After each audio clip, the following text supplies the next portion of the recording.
ask them if they want to help save this country from the onslaught of integration.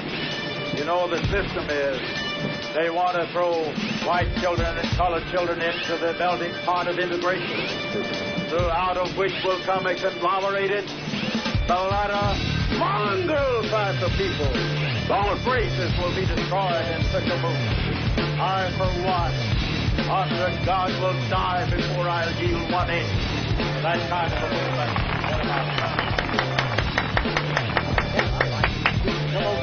Hey, what happened to mine? Hell, I like you can come over to my house and fuck my sister. Well, no shit. Sounds a little low today, doesn't it? Low. What's going on? Now, let me try this one. He was banging cocktail waitresses 2 at a time. A little better, but... He was the greatest piece of ass I've ever had, and I've had him all over the world. It's definitely low, Anthony, because I usually have you right about there where the arrow is. That's interesting. And now you're way up here. Oh, well. Good morning and welcome to the Opie and Anthony program. Hi. France is on fire. And I love it. And it's election day. See some of the funny headlines? French toast.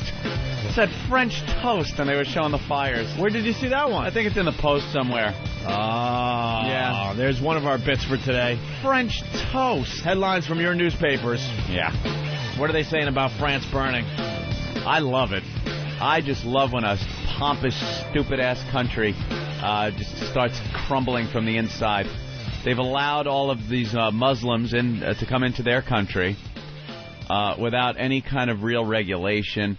They're such a racist country, but they're so afraid that the rest of the world will see that they're racist. So they just let people pretty much do what they want.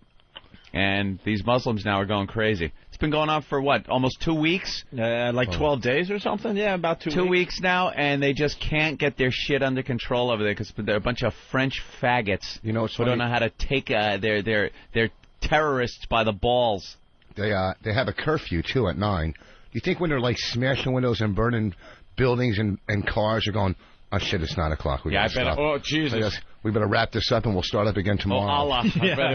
Better get inside. All right. See you tomorrow. Quick, curfew. A curfew at 9. They should just go out with rubber bullets or something. A curfew. Is that what they told the Nazis? Hey, there's a curfew. There's a curfew in this country, Buster. You don't rip out gold teeth past 10 p.m. Jesus. Horrid. And then there was a little confusion because I said, is today election day? Are we going to figure out this Corzine Forrester thing today, finally? Tonight. By the way, we don't really care who is the governor of New Jersey. Quite frankly, I don't know which guy does. Yeah. I've seen the debates, I've seen the commercials, but I don't know anything about either candidate. No. And I don't think they want you to know anything about either candidate. No, they just they've been bashing each other now since the battle started between the two. It's just been them bashing each other on a personal level, and then the last day, for like 1 day, they've started to come out and say what they're for. Yeah. What their platform is, but I don't think anyone really cares. Looks like Corzine's going to win. Forrester's kind of behind. He's fading, right? But he's within reach, unlike Ferrer running for mayor here in New York against Bloomberg. There's like a 35-point swing or something. Bloomberg's actually been going around telling people to vote because he's afraid everyone's just going to go, it's such a blowout, I don't even have to go down there and vote Can today. you imagine? So he's been out there scared shitless going, no, people, please, don't take this for granted, get out there and vote. All the people supporting him are looking at the paper going, it's going to be a blowout. Let's go to the movies instead. Your new mayor. No. Who would have thought that a Jew would be running against a Puerto Rican ever in this country for anything? Only in New York, though. But if he wins the Puerto Rican, like Gracie Mansion's going to be all boarded up and graffiti on it and stuff. There's going to be like the 300 people living in it. A little fact about that: the mayor doesn't live there. In Gracie Mansion? For either the first time or one of the first times ever. What, Bloomberg doesn't live there, right? No. Step down for him. Yeah, it's the mayor's residence, and he opted out on it. Said, "Fuck no, man, my place is much better than that piece of shit." Mm-hmm. Remember when Sharpton ran for president, The only way he was making it on the White House lawn was with a lantern in his hand. I need rim shots for you today, Voss. That was a good one. I'm starting off strong. Rim shot Voss today. Yeah, we're going to call you Rim Shot Voss. Who do you think will be a president first? A Jew, a black man, or a lady? Of the United States? Yeah. It's got to be a lady, right? Let me see. I think more so than the American public having to vote for the three choices you gave. I think it's more that who will be put up there by the politicians first. You know, like I think they figured a woman would be more accepted. It'll be a woman and before it'd be black. It'll be easier for the American people to vote for a woman. Not that they would want a woman in there any more than they would a guy. I think this country at this point kind of just wants to stick to leaving the guys in there. Yeah. You know, I don't think we want a woman at such a high place of power right now. It's just the way it is. It's worked out well so far. I can't tell you why or anything. It's because it worked out well. People don't like changing rocking the apple cart. No, you don't want to do that. Not yet. Shake shit up too much. But black guy, I don't know. Definitely before a Jew. A black guy before a Jew. You think black guy before a Jew? Well, because there's only 3% Jews in this country who vote. 3% all across the world. There's 13% black people in this country. So right there's 10% more. Then, on any white supremacy list, the Jews are number one, you know, on the white, which was tough. We were number 3 at one point, but we had to foreclose on farms and work our way up. Yeah. So there's the hatred towards them outweighs the hatred towards blacks. I don't know. Well, I think the prejudice, though, in the you might get the hardcore, like, racists, or like you're talking about, the white supremacists with their little hit list thinking that the Jews are on top. But as far as the general population of this country goes, I believe you'd have an easier time getting a moderate Jewish guy in there before you would any black guy. You know, I never looked at it that way. The overall aspect, the blacks are still... Yeah. I think as far as being accepted to the presidency, you know, you can't have, like, you know, Shlomo Meyerowitz running for president. You know, I don't think he's going to be on the ticket anytime soon. Or Rashim Ramalan. Right, exactly. I think but you go with a light-skinned black. I think we like Colin Powell before he self-destructed with the whole Bush thing. Going before the UN against Iraq. Like, before that whole scandal, I think he was setting himself up pretty well to be accepted by the people, where he probably could have gotten the vice presidential ticket and then maybe run after a two-term stint by whoever was his president. Something like that. Get people used to it. He blew that. He's completely blown out of the water as far as politics goes. Now, I don't think that Obama guy... He's got the best shot, though. His name sounds too much like Osama. He's going to have to change just ruined. No, it doesn't matter. Human people, the friggin' American people will look at it like that. But here's this. Obama sounds like Osama. That's fine, but name another black guy that you even know that has a shot at the White House besides him. None. Exactly. None. And he doesn't either. It would have to be a light-skinned black. I mean, if you're like Mickey Rivers black or Bruce Smith black or Manute Bol black, you don't have a shot, man. And it'll never be like the movies, like a Chris Rock movie or something where it's like, I'm the president! You know, it's going to be like these guys that you see. I like when they interview black people that are in the Air Force. Because that's the only, like a black guy fighter pilot. It's never like in the movies, damn, I hit that shit up good! Yeah, launch the missile, motherfucker! The guy's like, we were cruising at an altitude of 35,000 feet. Very well spoken. It's never some jive-talking motherfucker. Yeah. You know? It's a Cuba Gooding. That's what you're going to get. Well, no, not Cuba's really. a little too black. He's got a little too much going on there. Yeah. Like you say, you're not going to get Manute like the nightlight black where, you know, you stand in front of a brick wall and you look like an alley black. You know what I'm talking about? No. But you won't get... It's funny that the black people, any light-skinned black or Republican black, to the average or majority of black people, is considered an Uncle Tom. Right. They will not get the black vote. Not at all. Because they're Uncle Toms, but yet they're shooting themselves in the foot because the liberal blacks are holding their own people down by affirmative action and housing. Well, there's always keeps them out of the neighborhood of the superior white race and keeps them down. You know what I'm saying?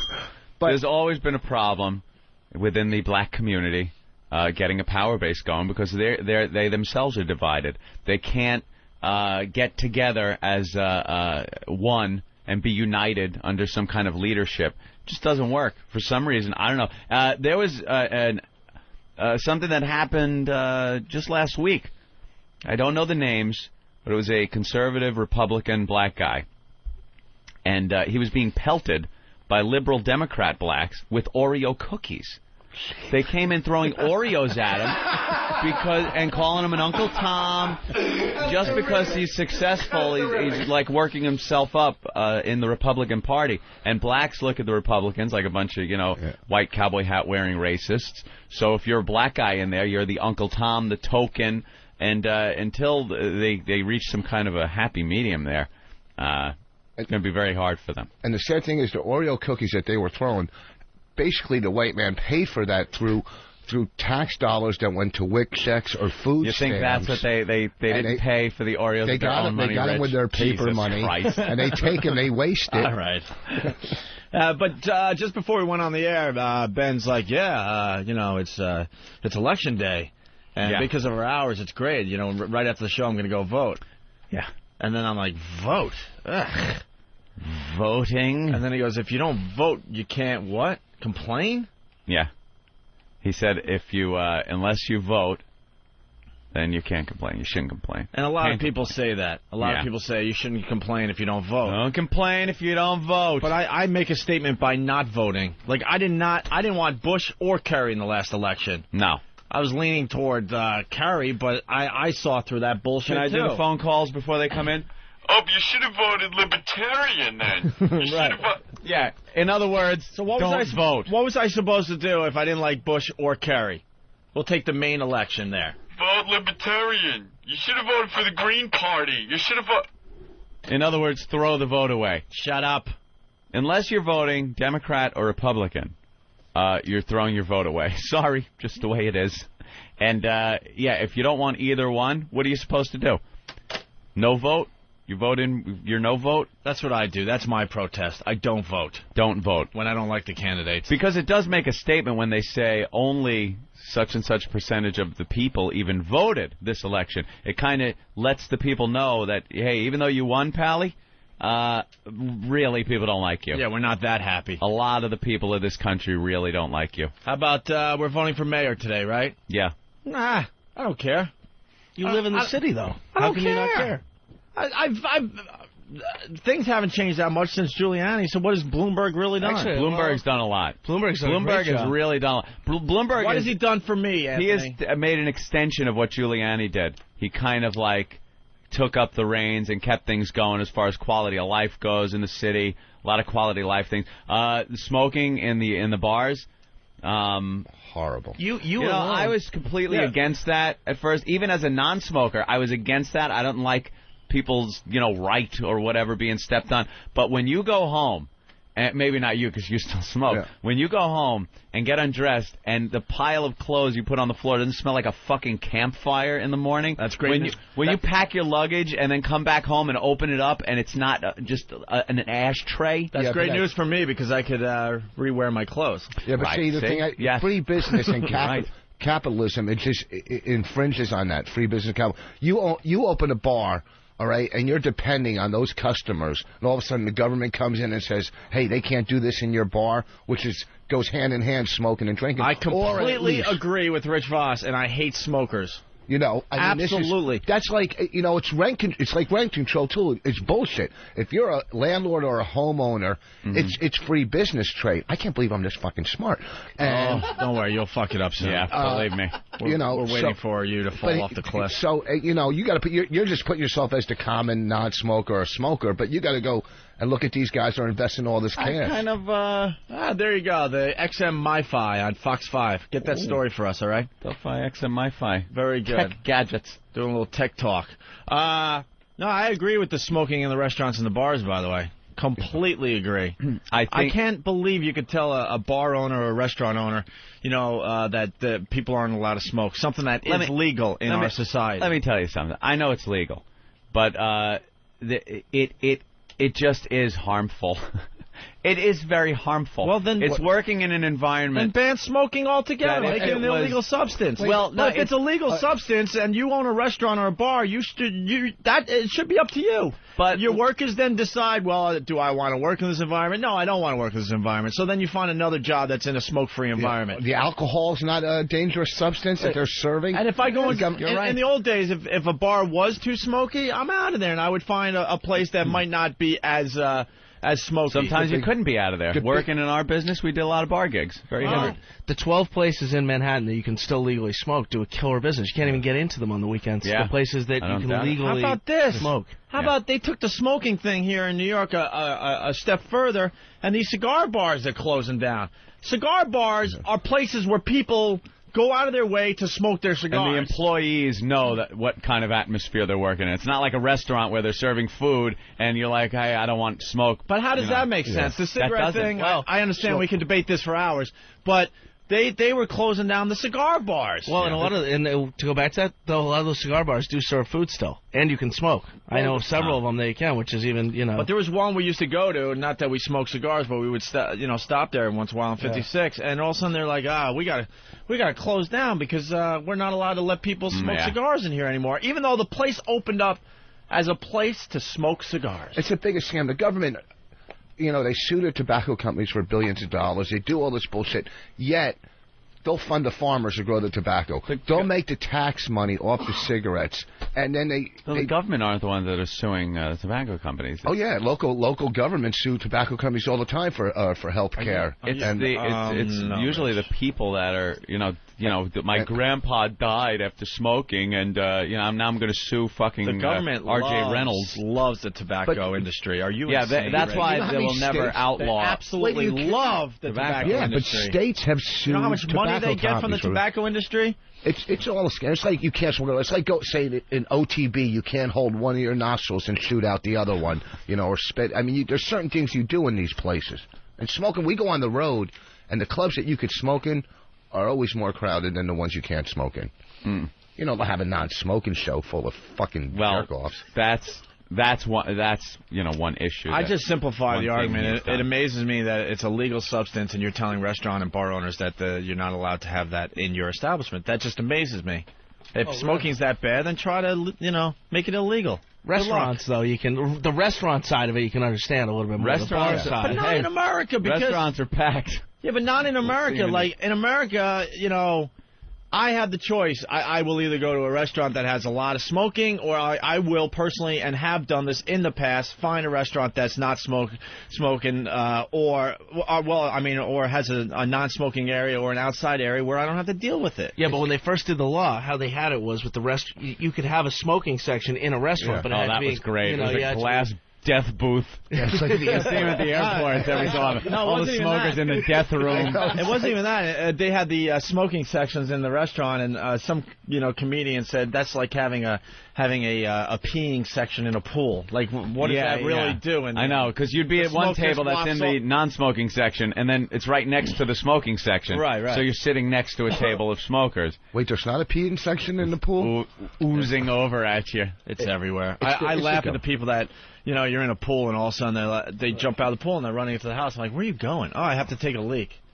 How were you raised? How about that dye that if you pee in a pool, it turns like a bright blue by I think that's an urban legend, by the way. But every time I take a leak in a pool, that goes through my head. I think it turns the water orange or blue. It can't turn it blue, Rich. Jesus. Or whatever. I think it was orange. It's too much government. It's them saying, you can't do this. Here we go. No, it's just, they're telling... Go ahead, Rich. They're telling you what you can eat, can't eat. We're not fucking idiots. What are you talking about? Who says what we can eat? How many things? What aren't you allowed to eat? Tobacco? No, I'm not saying what you can. What aren't you allowed to eat? No, they're putting regulations on all kinds of. In these places, you have to have a. Oh my God, I love this. Go ahead. You have to have charts on the calories and fat intake, this and that, and but they're making places. That's just there to educate the people. They're not saying don't eat your Big Mac or your Whopper or whatever. Okay, you're allowed to eat whatever the fuck you want. All right, pretty soon. In Voss's America. Pretty soon, they'll have restrictions on certain, like McDonald's won't be allowed to sell this type of food with that much fat in it. And you get your info from where? It's a theory.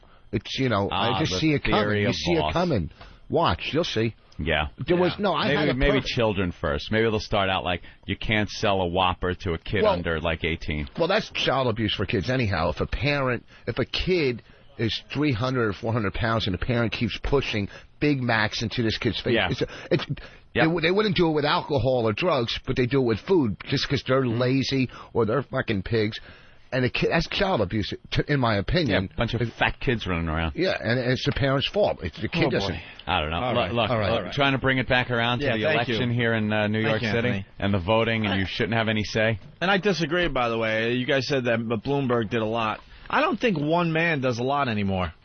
There was a time, when I was talking politics with my dad and stuff, it seemed like one guy used to do a lot in this country. And I don't think that has been the case for many, many years. You're right as far as the president goes. A lot of governors, a lot of states, governors and stuff. There's one place where one guy does have a lot of responsibility and power is the mayor of New York City. It's different than being the mayor of any other city in the country. The mayor of a lot of other cities are more figurehead than they are real mayor. And they have a lot of other people that are kind of have the power base. The system's in place? And he's kind of like the figurehead and just keeps it going? No, the mayor of New York wields a lot of power, man. It really does. And it's not the system, though. It's him personally. No, if you notice, each individual mayor really has put his fingerprint on New York City. And you could definitely tell what's gone on during his reign. Yeah. Yeah. All right. Well, I'm not going to vote today. No, huh? No. Who are you voting for today, Ben? Bloomberg. And why? He's been a good mayor. Exactly what Anthony says. He's running like a business. You haven't liked Bloomberg from the start. Back when we were at NEW, I remember we got in an argument about this. That's another thing. You take it for granted that we would have come right back after 9/11, business-wise, shit like that. To get a businessman in there running things, you didn't notice that aside from right after 9/11, when New York was really hurting financially, that we came back from it. Yeah. Now if there was a shitty mayor in there, you may have noticed and gone, oh, holy shit, this guy stinks. He couldn't get us back. But what makes a shitty mayor? Dinkins. Look at Dinkins. But the economy was also horrendous back then because of Dinkins.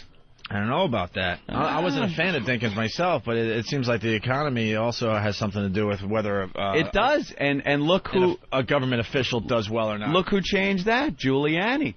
Giuliani brought a lot of business into New York City. A lot of people weren't doing business with New York when actually he came up with some great ideas. The washroom attendant, as Bob Grant used to call him. If they were his ideas, like Giuliani, got Times Square in shape. Yeah. Well, he had Bill Bratton. He had a great police commissioner. Well, he had a great police commissioner. He was a prosecutor. He, was a very anti-crime. As far Dinkins, was visiting the bedsides of drug dealers that had been shot, as opposed to the police officers that have been shot. And it reflected on New York. Times Square was a mess. Regardless of what you think about it now, it's doing business. It's making money. He also put cops everywhere. I mean, remember all cop. there's cops everywhere when Giuliani was in office. So you're voting for Bloomberg. What does he stand for, Ben? What's he stand for? Yeah. That's actually a good question. I don't know. What does he stand for, Opie? I don't know, but I'm not voting. Listen, here's the thing. That's what I find really funny when you ask people about... Bloomberg has a good point, though, Tay, about worrying about people voting and stuff. And then what if a bunch of people like you just said, oh, fuck it, he's going to get back in, and Ferreira gets in. I mean, this guy, I mean, he's just a jackass. Yeah, you don't want him in there. But the reality is it's going to be Bloomberg. Even if half the voters that usually vote stay home, he's still going to win. Yeah, he's not even close. He's going to win. I wouldn't worry about it. It's not even close. I will bet you whatever you want to bet. It ain't happening. And then there's a whole... I haven't even read... I got a stack of stuff to go home. There's like a ton of referendums on the Oh, you got to vote for those? I don't know. I mean, any of them? Read... Nathaniel was talking about one, the 2nd Avenue subway. I still got to go through all the... What I find interesting every election is when you talk to people and say, why are you voting for Bush? Why are you voting for Kerry? Why are you voting for Bloomberg? Whatever. Yeah. The reasons are just amaze me. They're the most simplistic reasons ever. Yeah, well, that's kind of what they put across in a lot of the ads. They want it to be simple. If it comes right down to it, most people, me included, I don't know what the candidates stand for in general. You know, and I think that's most voters. And then there's people listening right now going, "Oh, you're full of shit. I know exactly what these guys stand for." But I think in general, it's a very basic thing. Bloomberg's been pretty straightforward with what he wants to do, and it's tough on crime, bring business to New York, and protect New York against terrorism. That's been his platform right there. And his record, he stands on his record. Ferrer, couldn't tell you. I have no idea what the fuck that guy won, but I know it's wacky. Yeah. When I see him uptown marching and people behind him speaking in strange tongues, I don't want him running things. George the Geek from Jersey, hate to say it, but Rich is in fact correct, sir. The states have sued the tobacco industry and won. The effect is the truth commercials they are paid for and produced by the tobacco industry as part of their settlement. How about that? If that's true, I don't know.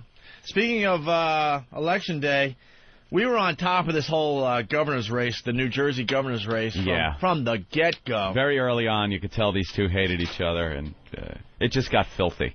And it got so dirty between these two. And I know this is a national show, but I think everyone could relate to this. You got your local politicians, and they get these ads on TV just trashing the other guy.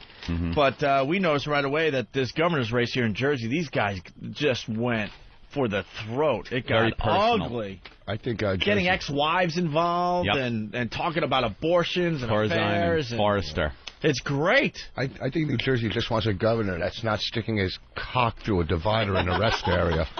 Yeah, coming off the last governor. Yeah. Especially Jersey, man. Oh, man. I mean, there may be some other states where it might be tolerated a little bit better, but Jersey, no fucking way. He just goes out partying now, is what I'm hearing. He's always seen in Chelsea with some blonde guy. Really? It's on page 6 all the time. McGreevy. Yeah, McGreevy. He turns up partying with the other gay guys all the time now. Well, we got the Corzine Forrester ads. They made Good Morning America, so this is a national story that we were on very early, but now everyone else is jumping on. And they did a little story on how ugly the campaign was and the political ads. Let's listen to this audio here.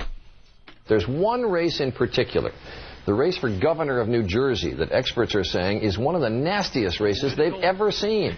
Families have been dragged into politics before, but this one is really over the top. And ABC's Dan Harris is at a polling place in Fort Lee, New Jersey. It's over the top, but mark my word, this is going to be the norm now. Yeah. All the way up to the president. The next election, you watch how ugly it gets. It's gotten dirty as far as the presidency goes. But I think this is going to just take this whole political ad thing to a whole new level. Yep. Oh, without a doubt. Yeah, I don't doubt it. No holds barred. No holds barred. This morning, Dan.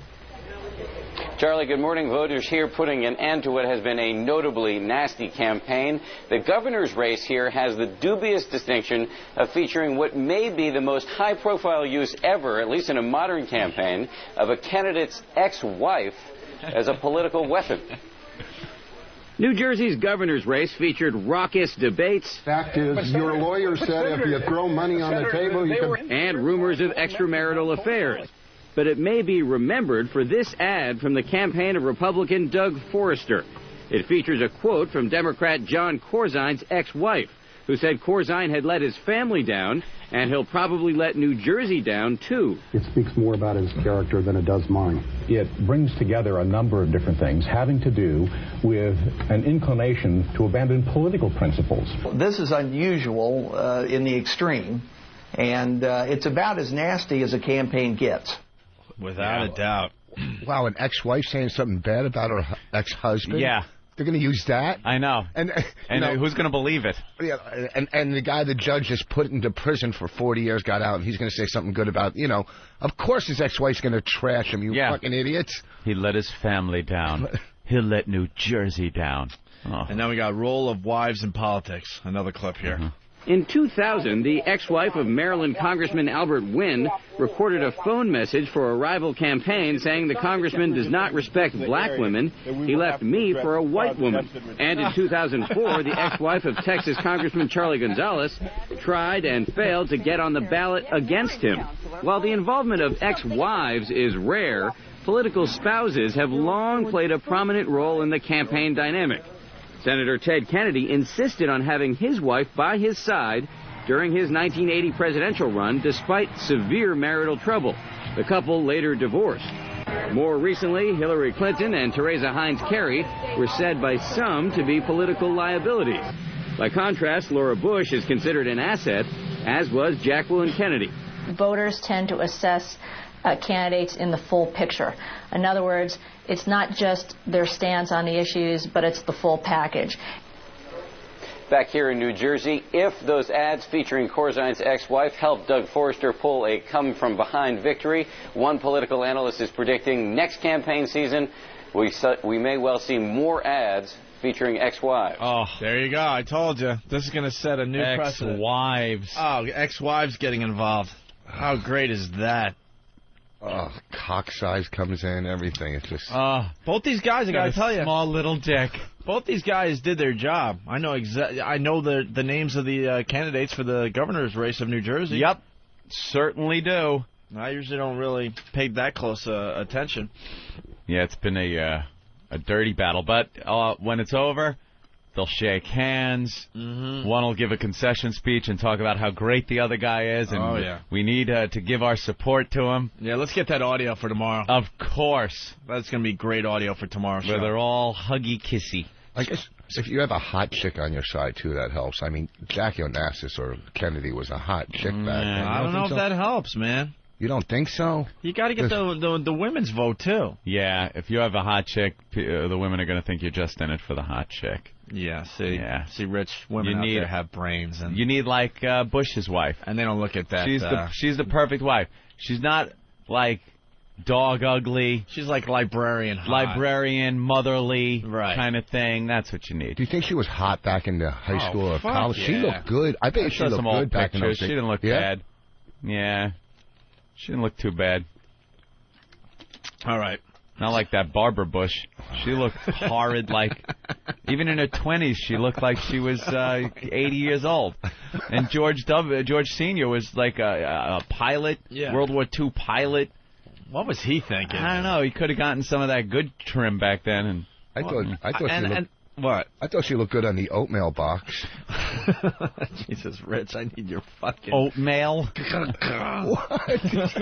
They're little jokes you throw in a discussion. Well, it would be nice politics. if you pronounced oatmeal, right? What did I say? Oatmeal. Something like oatmeal or oatmeal. Oatmeal. Oatmeal. By the way, I want to pat myself on the back today. Oh. Guess who was the last person across the line at the New York City Marathon? Zoe. Do we have audio of Zoe? Are you shitting me? I told you. Of course. And a few of these news stations actually reported as, you know, a brave woman and a brave story. That's what we were saying. And she's, even though she was the last to cross the line, she's still a winner. Last, but first in our hearts, it's shut up. I'm on to this Zoe chick. The Zoe scam. And I don't like her. I know she has MS, and that's a horrific thing to wish on anyone, but I don't like the fact that she's taking advantage of that. Last ever. There's no one more pathetic than her. If you come in last at the New York City Marathon every year, which she does, like someone get the stats out. She's done it this year, she did it last year, and I believe she did it the year before. So the last three easily, and it probably goes back further. You want to come in last because you want the attention. Yeah. And you're also sitting there because she does it with crutches and stuff. I know this is not a popular view to take on a show, but it really, really bothers me. There's her picture right there. She doesn't even dress for the race. What should she be in? Dude, she's got an old lady, like, one of those pantsuits. Yeah, she's got a pantsuit on like she's going to a Broadway matinee. At least dress the fucking part. Don't they have special, like... She's got a blouse on. She's got, like, a pantsuit on. And she's purposely trying to come in last every year. That means she sees other people that she's actually better than, that she slows down and lets pass her. So she gets all the media attention at the end of the race. Where's the story? She finished yesterday around 11 o'clock noon, somewhere around there. I think. No, I think 8 in the morning. Sorry, 8 in the morning. So almost 24 hours later. How do you spell her stupid name? Zoe Koplowitz. How do you spell her stupid first I got name? it. Oh, Zoe is Z-O-E. Oh. Zoe Koplowitz. Koplowitz. Does she have like a Nike swoosh on her crutches? And I'm sitting there yelling at my TV last night like, you're not paying attention to the news people, because she does this every year, and they're reporting it like she's a brave woman. Although she came in last, she's a winner in all of our eyes. I'm like, she did that last year. She did it the year. She's an attention-seeking She's trying whore. to be last. Like, there's going to be a battle of last places at some point. Yeah. Where somebody's going to come along and try to be more last than she is. Someone with, like, no legs or something. Yeah, and they're just both going to be standing there at the finish line, just going, you. Just you go. Bowling. Yeah, getting their peeps to, like, push the other person over the line. Push him. Someone's kicking your body. Grab Zoe and bodily throw her over the line so you can be last. You know, South Park or Family Guy, those cartoons have it in them. They should do a piece. Definitely. I'm going to write them personally. Yeah. They should do a piece where they do a whole thing about a marathon and the last place finish, and it's all these runners, if you want to call them runners, participants that have all these horrific things wrong with them, and they're battling it out to be the last one to cross the line so they get the media attention. It's like the stand-up comedy. Like, you always get, like, somebody with MS or something, and it's so hard to sit in the audience and just watch this person drooling and stuttering through, you know. Well, the MS comic. We talked to him on the air at WNEW. You know, it's funny and how politically correct. Like, he did a college showcase, the MS comic, and he killed at the showcase. You know, all the kids loved him. But no one hired him because they don't, you know, hey, we'll be nice at the big showcase, but we're not going to have you fucking drooling and shit in our stage. You know what I mean? It is a little rough. It's tough for a guy like that. Getting comedy. And yeah. All right. Here we go. Here's Zoe. Finished last for 18 years? No way. She's been doing this for 18 years? No way. And the news is reporting it like, look at this brave fucking woman? No way. 18 years? Travis, where do you get your info? It's on Google. 18 years she's come in last at the New York City Marathon. Yeah, there was and every year the news makes believe that they don't know who this person is. There was a story from 2003 that said she finished for the 16th year in a row. Just add 2 years. Wow.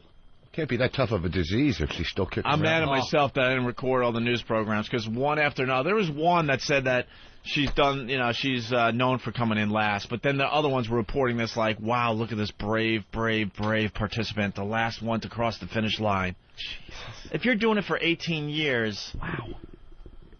It's not special. You're purposely trying to do this. Yeah. You want to be known as you know, the person that came in last every year. Where's the story? I was just about to read it, and you changed the page on me there. No, I know. Just give me that other one. Is that the latest story you had? No, that was from 2003, but that's it. No, the one you had up there. Hold on. Oh boy. I remember one year I did the AIDS walk and I took 3rd place. Congrats. All right, Zoe, Anthony, regarded as the slowest marathoner in the world. She's not a marathoner. Revered for her courage and determination. I know this is not a popular view. Yeah, I understand that. And you can send your hate mail. I get it every day. It's okay. Yeah. But this shit is what really bothers me in this world. Because there's other people out there that deserve the attention more than she does. Right. Without a doubt. Zoe returns to Staten Island to start her 9th New York City Marathon. So if this is her ninth, how does she do this for 18 years in a row? This is an old article. New York City? Huh? This is an old article. That's what I was saying. Oh my God, Eric. But do the math. As the MS Society's National Conference in the fall of 2000, right? So this article was written in at least 2000, maybe 2001, right? Yeah, and so this one from 2003 says her 16th. Yeah, but go back. This is saying she's going for her 9th New York City Marathon. But if they're using the date 2000 in the article, how old could the article be? And then if you do the math, how could it possibly add up? 2 different articles saying 2 different things. Comment. All right. That's a good answer. 2 different articles saying 2 different things. So we'll find out. All right, we'll figure it out. But this article says, at the MS Society's National Conference in the fall of 2000, Zoe Koplowitz of New York City was named MS Athlete of the Year. But she was not present to accept her award. She was preparing to run her 8th consecutive New York City marathon. She was preparing to run her 8th consecutive New York City marathon. How do you prepare for this? I don't know. Put sneakers on your crutches. Oh. Zoe Koplowitz has MS, which is, horrific. She has been living with balance impairment, fatigue, and spasticity for the past 22 years. She uses 2 crutches. She is famous as the world's slowest woman runner. She's not a runner. She's a walker. It takes her more than 24 grueling hours to complete the 26.2-mile race. Why she does it is as much of a story as how she manages. 14 years elapsed between her diagnosis and her first attempt at the main event in long-distance running. MS had not defeated her in those years. She continued to be independent and self-supporting. In fact, she founded her own business, Smart Moves Trucking. But in 1987, she was 60 pounds overweight, and getting about was increasingly difficult. Her turning point came when she choked on a vitamin C pill. Oh, Jesus. Opie. You can act like a man!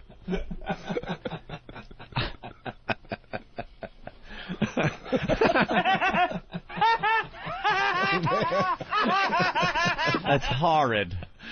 Well, she's putting herself out there for this kind of crap. She's a big woman, so how the hell is she getting all the rest of the food down? Her business partner saved her life using the Heimlich maneuver, but her outrage that an innocent pill might have killed her fueled a crucial re-examination of her life. Oh, and then I just, where is it? Oh, boy. We just lost it. Oh, here's the latest one? Well, that's where I got mine. All right, now Travis is giving me the 2003 article. Travis? All right, let me continue with this. I wanted back what I had surrendered to this disease, she told Mike, who featured her story in his book, Courage, The True Stories of American Sports Heroes. She's a courageous woman, but she's not a sports hero. I decided I needed to do the most outrageous thing that I could imagine, she said. World-class runners from all over the globe come to New York for the marathon, but most of the 26,000 runners are crazy New Yorkers who delight in this special test of strength and determination. Zoe Koplowitz wanted to be one of them. She found expert coaching and friendly support at the Achilles Track Club, a remarkable organization for runners with disabilities.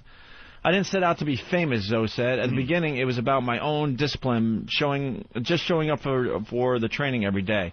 When she completed her first marathon, she and her lone Achilles Track Club companion crossed a deserted finish line. But her achievement was noted in a small news item which caught the eye of the MS Society. The very first MS walk was then being organized, and Zoe agreed as official walk ambassador. Every year since, she has been a linchpin of the MS Walk, which is a very cool thing, obviously. Yes. In the spring, and an increasingly famous participant in the New York City Marathon in the fall. Zoe said recently, over the years, I've become a symbol of endurance for people. I get letters all year long. I carry them with me when I run. What I do is a metaphor for life, just like the marathon itself. It means you can get somewhere by putting one foot after another. There you go. She's a very courageous woman today, everybody. Mm-hmm. And because that story was on a blue background, I'm now blind. Thank you. Yeah, Thank you to that website. She didn't carry all those notes weighing her down. She might have came in at like 23 hours. Oh. Carries the notes with her. The letters. The letters and notes. All right. Well, congratulations to Zoe. She did it again. I don't know how she did it. Courage, I guess. Courage. We're looking behind her and going, oh, that guy is worse than me. I better slow down. Slow up a little. I better sit down for a while and let that guy pass. Right. And that's where I think it's not that fair, really, if you think about it. Really? You have to know you're in last place. Shouldn't it just happen? Yeah. Like all of a sudden you're like, oh my God, I'm last? Last again? All right, we should take our first break, Anthony. Right. We got lots more to do today on the old program. Rich Voss sitting in today. What are you promoting, Rich? Nothing. Nothing? I don't know. What do you want? San Francisco next week? I don't know. We're a national show. If you're going to be in San Francisco, yeah, the Punchline next week in San Francisco. All right, very good. Nice club. Oh, it's great. I've been there a couple times. I like the job they do over there. I like San Francisco's a cool town. It's a very interesting city. Yeah. Yes. Okay. Yeah, but right? You don't see that. It's all in a section. You don't see it. You don't see it. I'm telling you. When I went to San Francisco for the first time, I was like, what? No. A little nervous. But you walk around, you don't see that shit. It's all in one area. And listen, I went on my first honeymoon there with Tom, and first of all, the restaurants are great. It's a beautiful city. Just because there's gay people, in New York, I'd say it's bad. No, I think it's one of the coolest cities. No, it gets a bad rap, is what I'm saying, because ever since we were little fellas here, you heard San Francisco gay, so you think the first time you go there, you're going to see it all over the place. It's not. You don't see that at all. We went camping when we were kids. We didn't know to Cape Cod, and we went to Provincetown. We didn't know. That is gay. Let me tell you, you go fishing there, all you can get is like blowfish. I mean, it's gay. What? Definitely needs the rim shot. No, but I'm telling you, we didn't know. You just did a blowfish joke? It came out, but I got some... What? Just come. I can't help it. It's a good reference. At a fucking gay town, you're fishing and it's fucking blowfish. What do you want? Fish. Because it's gay. Very good. Can we try to interview Zoe on her remarkable... Oh, she does Got Milk ads and everything. Look at that. Oh, my God. She's doing Got Milk ads. Wow. See, she found endorsements. I give her a little respect. She found a little niche for herself. She goes, hey, I could make a name for myself coming in last every year. But the point I'm making, because I'm going to get killed after the show today, she's purposely doing this. Yeah. So why is that an accomplishment if she's going out of her way to make sure she's in last? She's not coming in last because she's the worst participant in the marathon. Well, but now I respect her because she's doing ads and she's capitalizing, trying to make money. Yeah. Hell else. So this way, it's a scam, but at least she's making some cash. If she's making money off of it, then if she's just doing it to be last and get the... Who gives a shit, But if she's going to make cash off it, right? All right. Well, when we get back, we got to talk about the fake fireman. They're still trying to find him. Trying to find him still? And those fine cheerleaders in, North Carolina? Carolina Panthers, yeah. We'll talk about that and the latest on that as well. So get us out of here for a little while, Derek.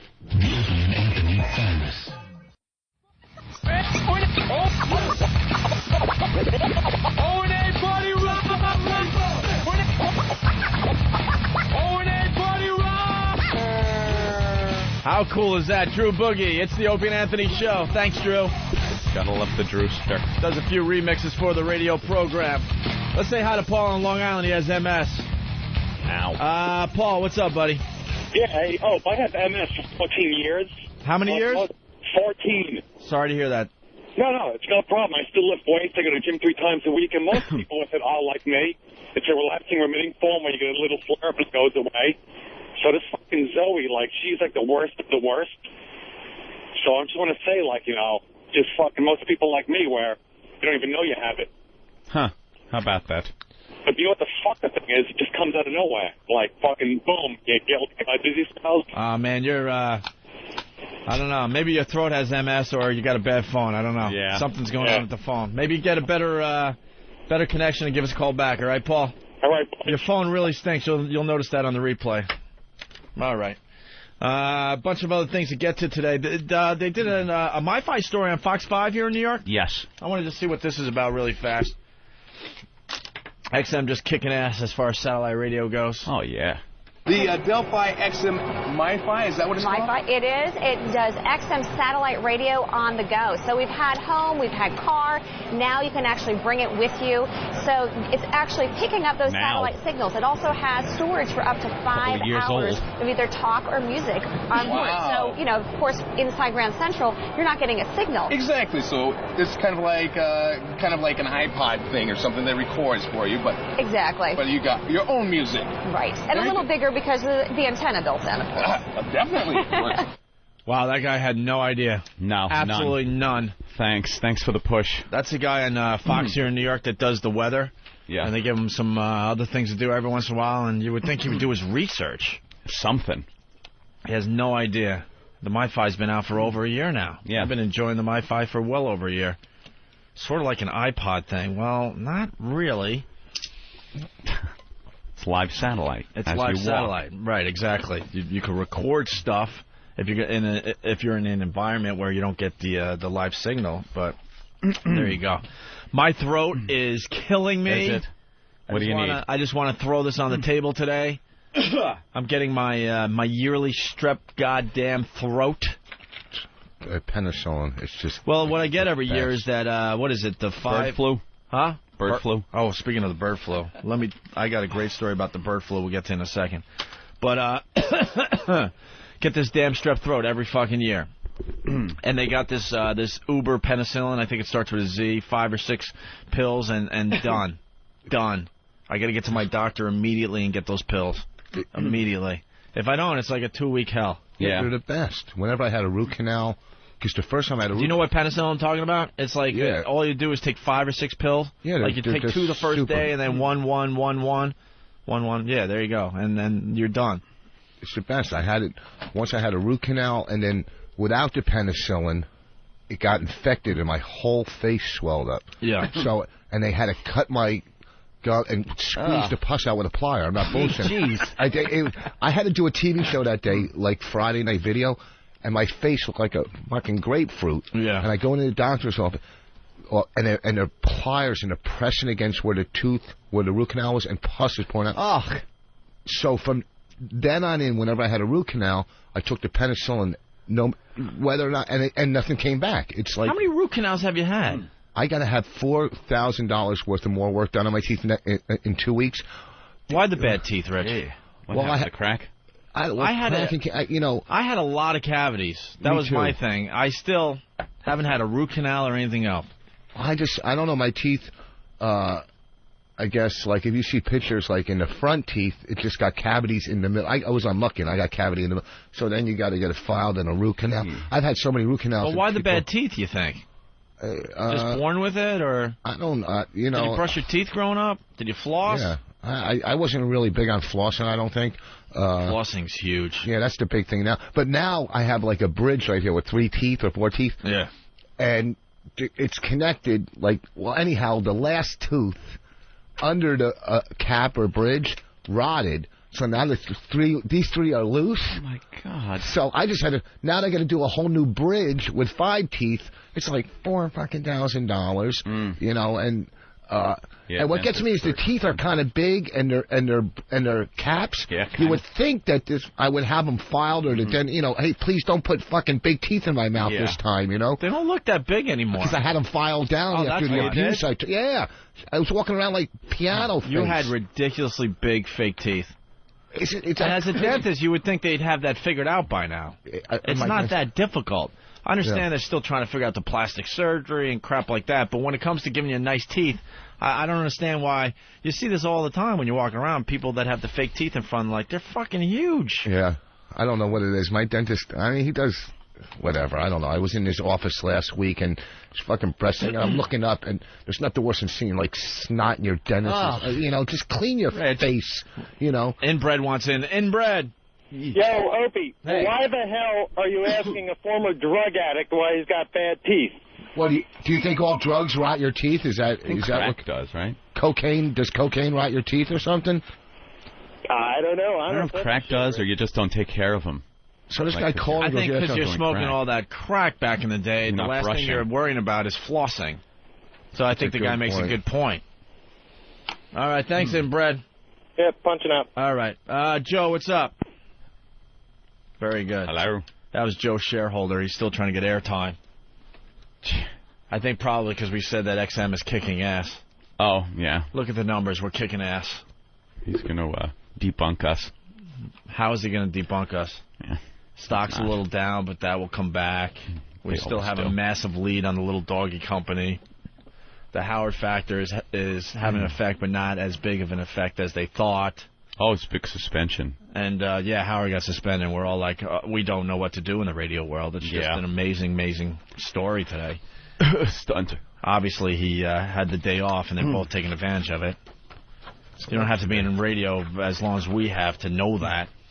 And these stupid news crews pick right up on it. That's why, like, it came up yesterday about the salt on the media thing and, you know, where's the line and stuff. There is no line. These stations that we watch all morning long, they're a bunch of whores. I get more and more fed up every day. They're all reporting on the Howard suspension today. You know, like it's news. Just do a little research and talk to just a couple experts in the business, and they'll tell you it's just a stunt. Yeah.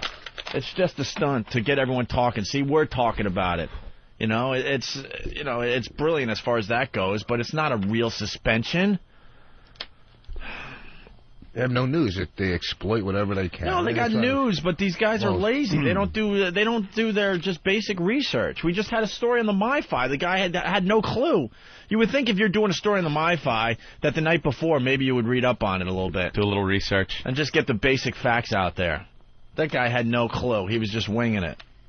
And they do that all the time. Does that happen when you guys get interviewed? The worst fucking Well, that's questions? where it started. That's where it started with me. Like, I was clueless. I was one of these guys when I was brought up on Long Island, whatever I read, heard, or watched, I took as the truth.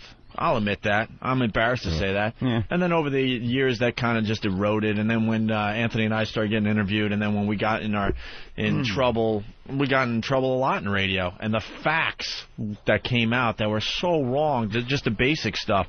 Like when we fucked up with the Sex for Sam thing, they reported that we're a morning show. It's like that's like the basic thing. Yeah. Figure out what time they're on. Figure out what time they did this stunt. But, I mean, you're talking CNN, Fox News. They all reported the facts wrong. And they've done that in our careers for so many years that I finally had. I'm like, look, it's time to exploit the hell out of them, When we were off the air, Ant and I discussed this on the phone. One of the things we want to do with this new show is to exploit how ridiculous the news is. Speaking of which, I got a great little story about the bird flu. Bird flu is all the rage. Nice. Where's that? Rolling Stone. Holy shit, that's very cool. See, you got to be fair. We bitch and complain when XM doesn't do the right thing. But Ben just walked in with the latest issue of Rolling Stone magazine with Billy Joe from Green Day on the cover. And you open up to page 99. There's a huge Opie and Anthony ad. Laugh Until It Hurts, Opie and Anthony, only on XM radio. And then it has our cartoon figures that are... soon to be gone. I'm hoping because it's overplayed a little bit, but still getting the job done. We're doing a photo shoot, and now America's best-selling satellite radio is only $49.99. Wow, that's the Roadie 2, I'm assuming, right? Yeah, that's a great little ad. That's a nice ad right there. You're doing a photo shoot? Yeah, next Monday. Monday we have to. Oh, shopping Monday. Yeah, they insulted us by saying Monday we go shopping for clothes for you guys. And then Tuesday we do the photo shoot. Before I was a comic, I read this thing, me and my friend, you could be a model. He didn't know it was a scam. And we came in for a portfolio. Yeah. I'm 5'5", rotten teeth.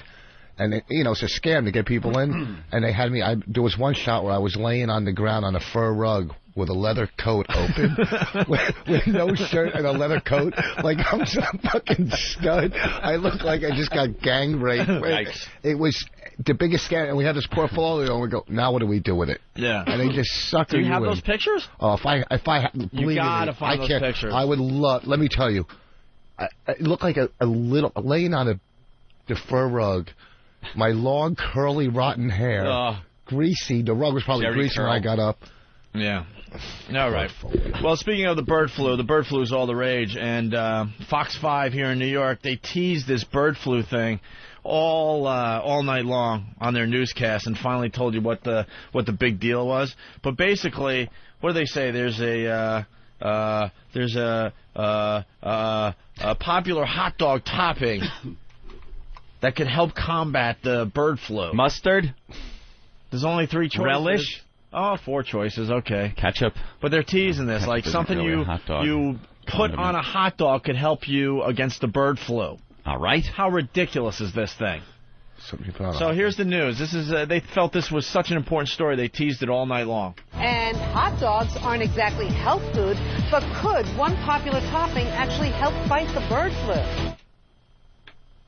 And then later on in the newscast. Plus, hot dog. Could a popular topping be the secret weapon in the battle against the bird flu? Pussy walls. No, that's a hot dog and a pussy joke. Wow.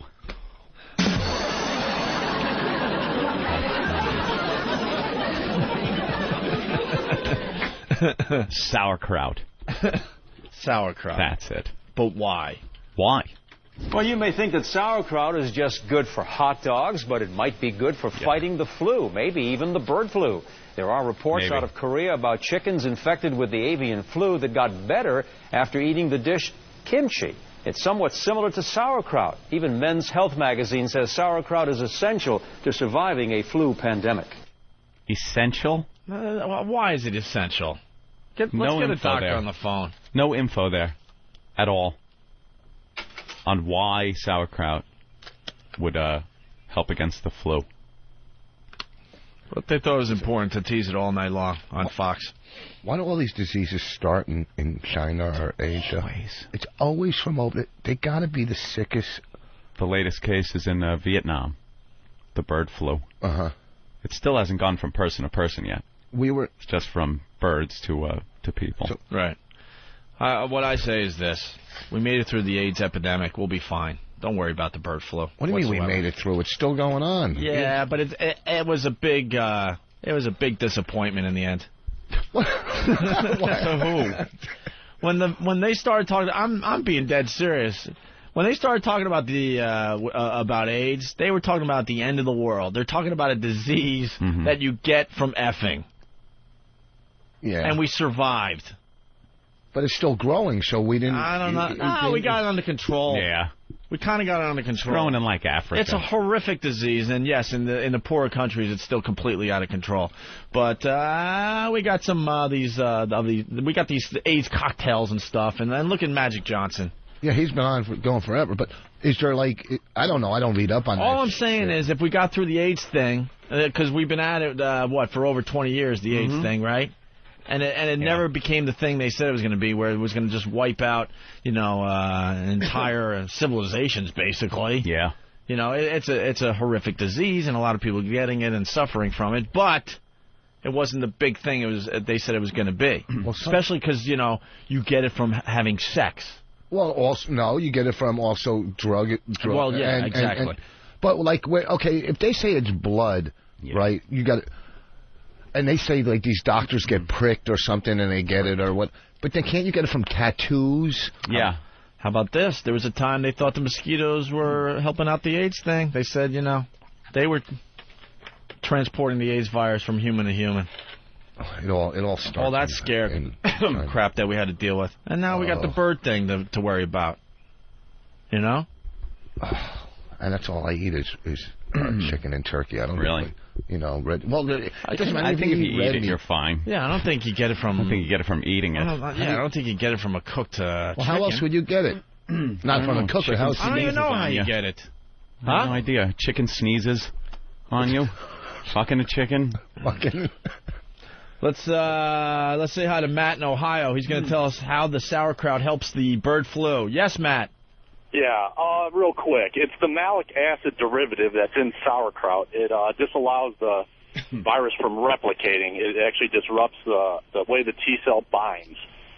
Really? Wow. Yeah, well, that's what they say. It's Japanese science, and Japanese science is third world science. So I was going to say, I think a lot of this science stuff is mumbo jumbo. I'm a college professor, so I deal with it all the time. I have a feeling I'm coming down with just the regular flu right now. Should I run out and eat a pound of sauerkraut, and will I be fine? I'll tell you what, the thing to try is try that airborne. It's worked for me really well. It's an herbal cocktail, and I know you're into that sort of thing. So well, no, I mean I'll do whatever it takes to get rid of this stupid thing. Anyways, punching out. All right, thank you. They say sauerkraut. What if there's just something stupid that will cure AIDS? They're putting or a disease. Sauerkraut. Something they're putting billions of you just eat like fluffernutter and mayonnaise or something. And that does it. Just something trial and error. Something that's going to be. I'm sure in labs all over America they're trying all sorts of combinations for. They might have all these diseases. The drug companies make so much fucking money. Have you ever gotten a prescription without insurance? No. It's a lot of money. Well, no, I have insurance. Even with the insurance, you get Tell something. something else we don't know. No, I'm just saying it's just, I'm bringing up some subjects about, health. Damien from his big rig, I guess. Damien the trucker, what's up? Damien. Hey, what's up, man? Hey, I got the answer to why you guys, the sauerkraut and kimchi works. In the process of making it into kraut and kimchi, they use vinegar, but also there's a bacteria that's developed that stays into it, and it attacks the virus. So what are we supposed to do? Well, you can eat. I mean, I heard the one guy saying, "Am I going to eat a pound of sauerkraut?" Dude, you can have a real sore stomach and you're going to get the shits. You don't have to eat that much of it. You eat a little bit of sauerkraut, or you eat spicier foods, stuff with vinegar in it. You know, like Italian salad dressing. Just eat better. Get a lot of fluids. You know, eat stuff that's easy for your stomach to break down. Everybody's going to get the flu, but this bird flu they got going around, the virus hasn't even mutated to where humans can carry it, so it's not going to bother us. Well, unfortunately, every 100 years or so, like the planet decides to help itself out. Yeah, shakes off like a wet dog. Yeah, it wants to shake some people off its surface. So I think we're heading toward one of those times again. That guy was too smart to be a truck driver. He did something like 10 years ago where he got, he just ruined his life and he had to become a truck driver because he's too smart to know all that shit. Shane from Rockland. Make money. Good morning, gentlemen. Hey, Shane. All right, the only way that you can possibly contract this bird flu fucking thing is you need mass amounts of bird shit, and it has to dry up, and when it dries up, you have to breathe in the dust like dander from a cat or something. That's the only way to contract it. And what, you breathe in the dried up bird shit? Yeah, that's the only way to get it. Yeah, but what's bird shit used for? Fertilizer? Bird shit isn't actually used for anything. Only livestock shit would be used for fertilizer. Oh, yeah? All right. And by the way, Rich. Oh, here we go. I saw you down in Seaside Heights at that Portobello mushroom fucking place above the Aztec. Oh, that was like a year and a half ago. Yeah, like a year and a half ago, 2 years ago. Yeah. Listen, dude, you were really funny. Once I had 5 shots, and my girlfriend hit me in the head with a brick. Jesus. Oh, I actually got something off that one. Okay, good. No, dude, you were great that night. You killed. Thanks a lot. Yeah, a lot of people like to make fun of Rich's stand-up, but the fact is he does great. Little Vienna sausage fingers. All right, thank you. A bunch of people bringing up some interesting an interesting connection between the bird flu and Rich Voss. Yes, Pete. Hey, Rich, you're doing okay this morning. I know how important it is for you to know that. Thank you. You're doing mediocre. Anyway. What's that again? Wait, mediocre? He said okay, mediocre. Rich. Just shut up. All right, thank you. Let me get on with my point. Except okay. Didn't the trunk of your rolls have, like, the cure for the world then? Oh, yeah, it had the sauerkraut in the rolls. He had a big thing. Yeah. And is that it? I mean, don't you have something to follow that? No, they're just bringing up the fact that they remember you talking about the Rolls Royce that you almost bought and the sauerkraut was in the That was to cover the mildew smell and the bird shit in the back. Yeah. And the bird flu cure right there in your car. God, that Rolls looks so good online. Let's go to Dan in Canada. Hello. Hey, Dan, what's up? Oh, that guy just stole my thunder. I was going to say, you figured out what was wrong with Rich Voss's rolls there. He had the bird flu. That's why it stalled on the test drive.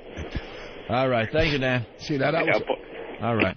KFC orders bird flu plan, Anthony. Concerned that a possible avian flu outbreak might leave Americans too chicken-hearted to eat poultry. Kentucky Fried Chicken is reportedly developing a campaign to assure them it's finger-licking safe. How are they doing that? KFC's parent company, Yum Brands, has been putting together a contingency plan, including consumer education and TV ads. EdAge.com reported yesterday. One poultry marketer, Purdue Farms, has posted information on its website about avian influenza, promising customers we carefully monitor the health of every flock. Are people stopping? They will. And Thanksgiving coming up, you think a lot of people are going to bail on the old turkey? You'll see it on the news. People afraid of avian flu not buying turkeys this year. We're going for steaks. What are you going to do? Ham? We're going for really good steaks this year and turkey burgers. Yeah. Just because we want to do something different. A little different? Yeah, we were sitting around at my nephew's christening there over the weekend, and we're deciding where to have Thanksgiving this year. And all of a sudden, my brother Quinn goes, hey, I got a good idea. I'll have it at my house, and let's just get steaks. Why do we have to eat turkey? Then my brother has to pipe in that, traditional. Yeah, but then my brother makes a good point. Every year the turkey's dry. It doesn't matter who cooks it and how you cook it. It's always a big letdown, the old turkey every Thanksgiving. So my brother's like, why don't we just get really, really good steaks and barbecue, and then for the traditional people that are coming, just get a few turkey burgers laying around, or maybe one of those little turkey breasts. Yeah, I like taking the turkey carcass and then you make like the soup out of it.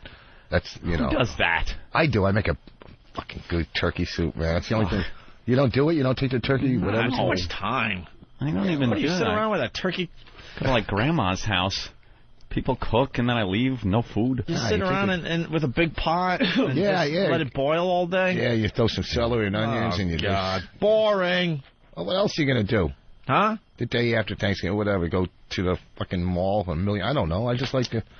Meanwhile, worried officials of third world countries yesterday called for improved access to bird flu vaccines and drugs, even as the World Bank estimated that a pandemic lasting a year could cost up to $800 billion, Anthony.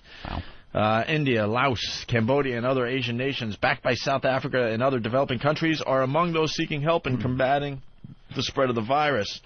World Health Organization Director General Lee Yong-wook said it was only a matter of time before an avian flu virus becomes humanly transmittable. Then no society will be exempt, he said. Close the gates. Yep. No more air travel to Asian nations. That's it. Got to draw the line in the sand. I think it's a lot of hype. Yeah? Yeah, I think it's like a great coming attraction, but I think the movie's going to blow. I think the movie's just going to blow. It has great special effects and stuff in the coming attraction, and they spliced it together nice, but I think in the end, it's going to be a big bust. Just like that Y2K thing. That was supposed nothing. That was supposed to take down the entire world, remember? Oh, God, I had like... What did it do? Nothing. It did nothing. Exactly. And we worked in Times Square that night. That was nothing. No one came into New York hardly that night. It just absolutely nothing happened. Well, what did and then all the computer geeks claimed, well, it was because we took care of the situation. Yeah. We got on top of it and we took care of it. Shut up. Nothing was going to happen. Master Poe from EverQuest 2. Yeah. Typical fucking Jew. He has to use the whole fucking turkey.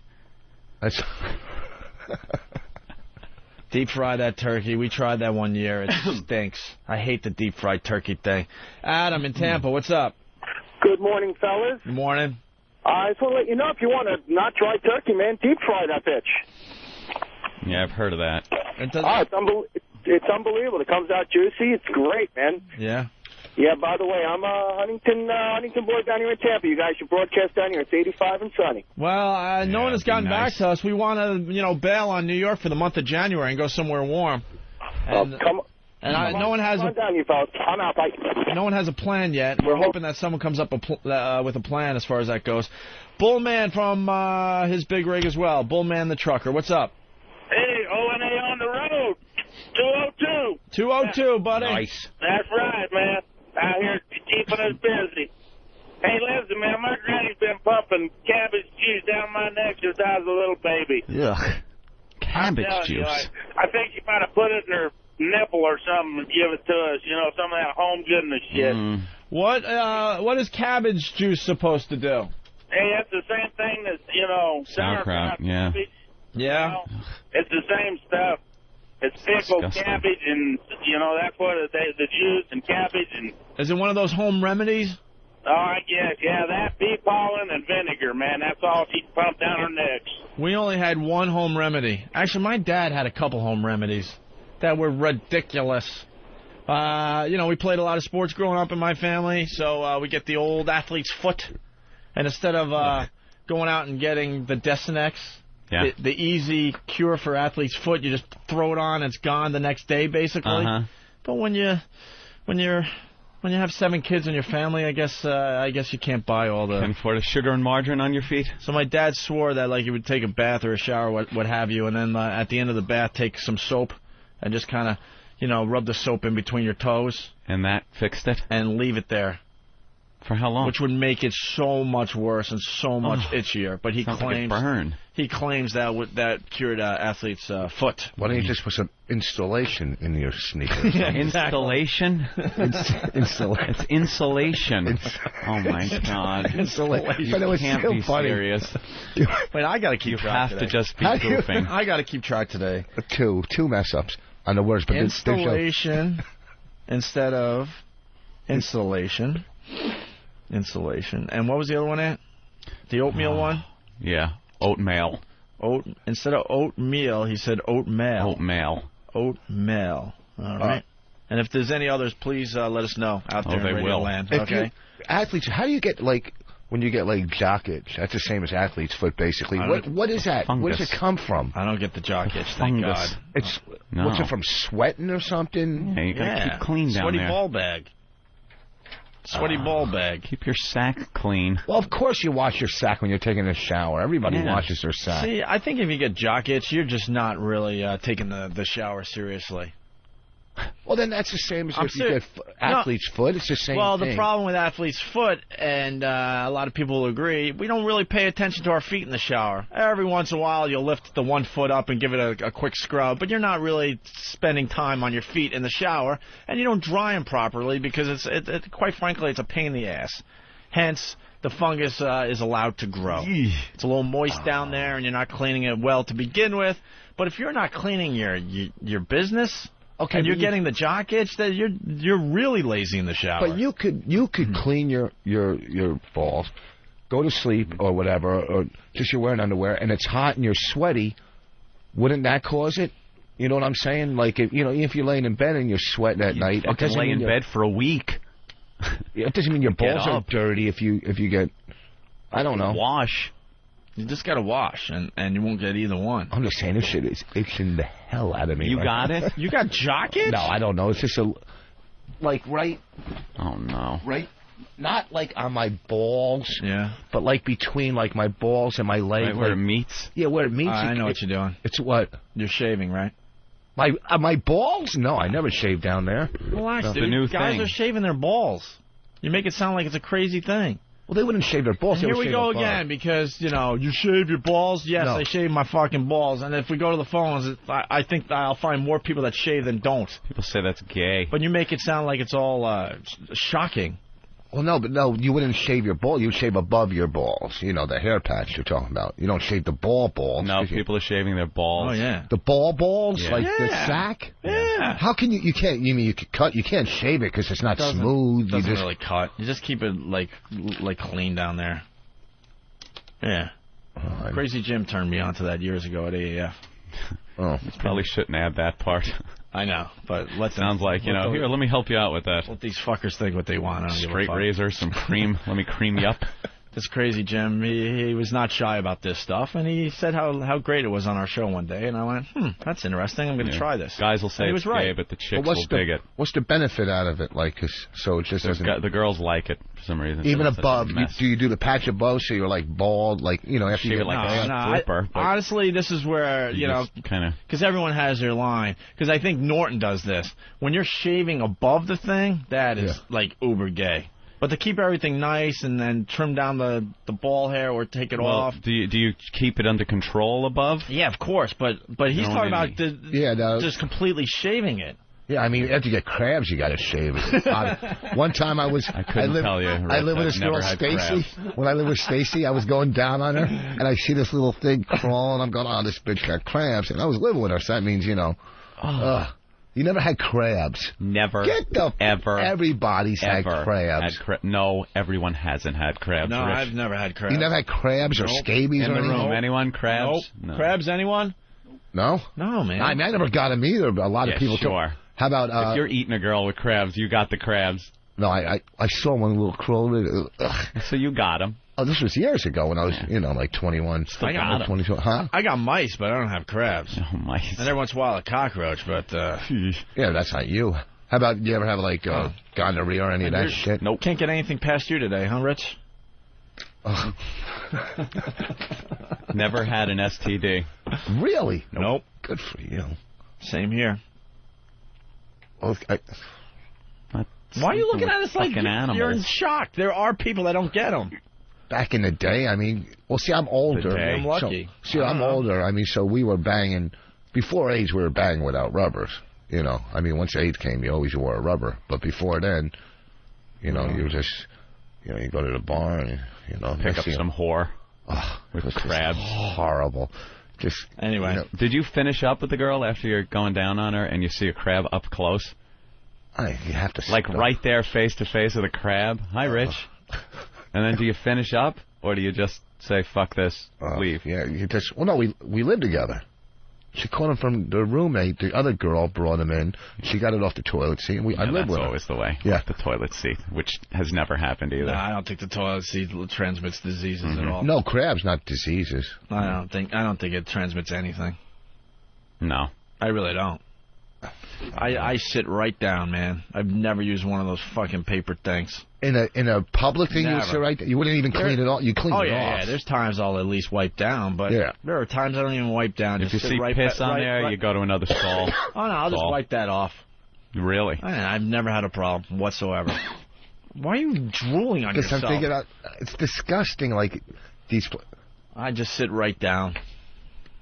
Like a man's man. You just open that stall and you sit right down. Take a seat. You don't take that cute little paper fucking cover out of the thing. You're not sitting there eating cake, my friend. I'll take You're taking a shit. I'll take a little look. Sure, I'll take a look and say, all right, well, I gotta wipe this up a little bit before I sit down. But that's about it. I'm not taking those freaking paper things. No. I've never used a paper thing. Someone the other day was talking on the show about building a nest. I don't build nests, none of that shit. I just sit down, do what I have to do, and get the hell out of there. You're out of control. You're crazy. Get the hell out of there. I clean off, man. I won't put the paper down. And I rarely clean my hands after I take a leak. Well, you got to. Rarely. And I'll never do it comes up here because we run, during breaks to take leaks and stuff. And every once in a while, we'll have a guest or a fellow comedian in, and they're like, dude, you don't wash your hands after you take a leak? I'm like, no. You got to wash. This part is the cleanest part on your body. No, it's not. Yes, it is. Your hands are so much dirtier than your dick. Yeah, but... Guaranteed. Yeah, but put it this way. If you're touching the door handle and I got to touch it, I'm touching the same stuff you're touching with your hands that make your hands dirty. You've been doing it for over 10 years. I know. And what has happened? By proxy. What has happened? Giving over your hand job by proxy every time I open the door. Nothing has happened. No, it's just kind of gross. It's all paranoia. What you don't know, it can't hurt you. It has nothing to do with you think you're going to catch anything. But it's so ridiculous. People go, I can't believe you don't wash your hands after you take a leak. Well, it's the cleanest part on your body, I think. Nobody washes. I mean, you don't have to wash your hands unless you work in a restaurant. Who cares? I mean... Right. The other remedy, because I had two... when I would go out to my grandma's beach house. What are you getting? Yeah. I just need more water. Oh, when I would go out to my grandma's beach house in Wading River on Long Island, and my parents just didn't believe in suntan lotion at all, and we didn't believe in it. Well, it might have been... it exists. Look. It might have been another one of those, you have 7 kids, you got to kind of like, Yeah, cut corners. You got to cut corners, and that's brilliant to cut corners on sunscreen for your fucking kids. Margarine. Holy crap, nothing. And look how white I am. Yeah. And then stupid me, I would like lay down like this with my hands behind my head. The most tender part of Opie's arm. I would get the really red sunburn on my underarms and this skin over here, just burnt to a crisp, as red could be.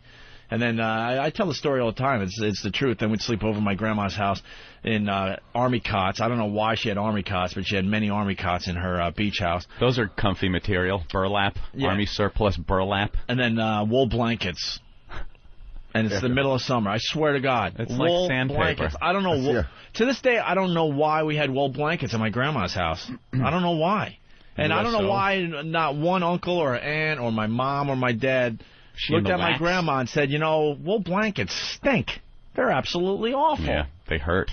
And then, I'll have an aunt or something and it'll say, you should be thankful you had a nice childhood, blah, blah, blah. But the wool blankets, after having a really bad sunburn on the beach, and, of course, no one really tidied up, so you're already sleeping in an army cot that has sand in it, and then you got the wool blanket, and it's like, July and August where it's 90 degrees at night, and you're sitting there suffering with sunburn. Comfy. So I'd go to my dad and beg, I need some relief here. Help me out. What the hell? This sunburn is killing me. So his home remedy was vinegar. Wait, after the sunburn? Oh, yeah. He would rub it on my body, vinegar. What would that... It did absolutely... What did it do? It was supposed to take the Make sting. You stink. It was supposed to take the sting out of the sunburn, but yes, Anthony, it just made me stink. Like vinegar. But that was his home remedy for that. Like a salad. He had two home remedies: the athlete foot thing and the sunburn vinegar. Neither thing. of which worked. No, not at all. Wonderful. Absolutely not. So wool blankets. That's tough. Swear to God. I mean, people. These stories come up every once in a while. People don't believe it. They think I'm making it up. I got to get my cousins in here and my brothers. It's tough. I mean, after laying on the beach all day, I mean, some kids in some countries, live in huts on the ground, and you got to deal with a wool blanket. That's a tough life. It's America. You're a kid. You don't want to sleep in an army cot. You know how awful a wool blanket is, even on a nice winter day. I don't even think they use that in the army now. That's what I'm saying. The cot's got to be the worst. It was awful. Or you'd have to share a bed with like 2 of your brothers. It was weird. It's one of those cots where if you turn the wrong way, your thigh gets pinched where it folds. Oh, yeah. Like those old reclining things that were out by the pool when you were a kid, the metal ones. And your thigh used to get pinched in the point where the chair would bend.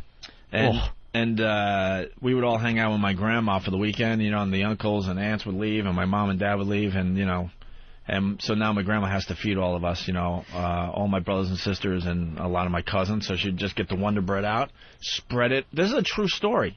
Spread it out on the table, get the tub of margarine. Was it Wonder Bread, though? Oh, yeah. Well, yeah, I think so. I think they splurged for the Wonder Bread, and then they would get a tub of margarine, not butter, spread the margarine on all the bread, and then she would break out the sugar. This is a true story. I love that stuff. That was people, great. God. When I tell this shit, people are like, there's no fucking way. Of course. You used to have butter and sugar sandwiches. You had them too? Yeah. Margarine. Butter Margarine, though. Ours was just butter or margarine. whatever. We couldn't afford butter, really. No way. Not for all those kids. I mean, we weren't poor, but that the problem... stuff just called spread? You don't know what it is? I guess we were poor. I'm trying to figure this out. I think it was more that we had so many kids that the money didn't go around as much as other families. Yeah, if you had like 2 kids in your family, probably be rich. Yeah. So then she would take the spoon out with the sugar and just, margarine and sugar sandwiches. That's great. On a hot summer day. Smelling like vinegar. Yeah, sunburned little vinegar kid with soap between their toes.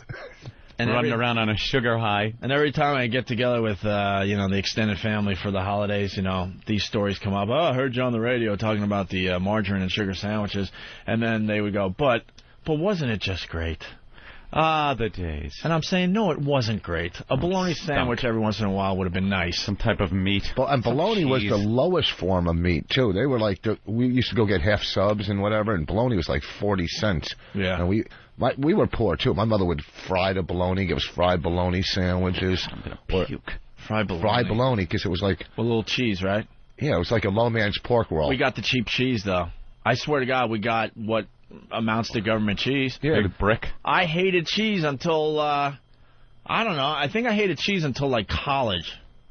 Because then I finally had a real piece of cheese and went, this is how this shit's supposed to taste? Holy crap! My grandmother was an embarrassment, though, because I lived, the whole street was a black neighborhood. Yeah.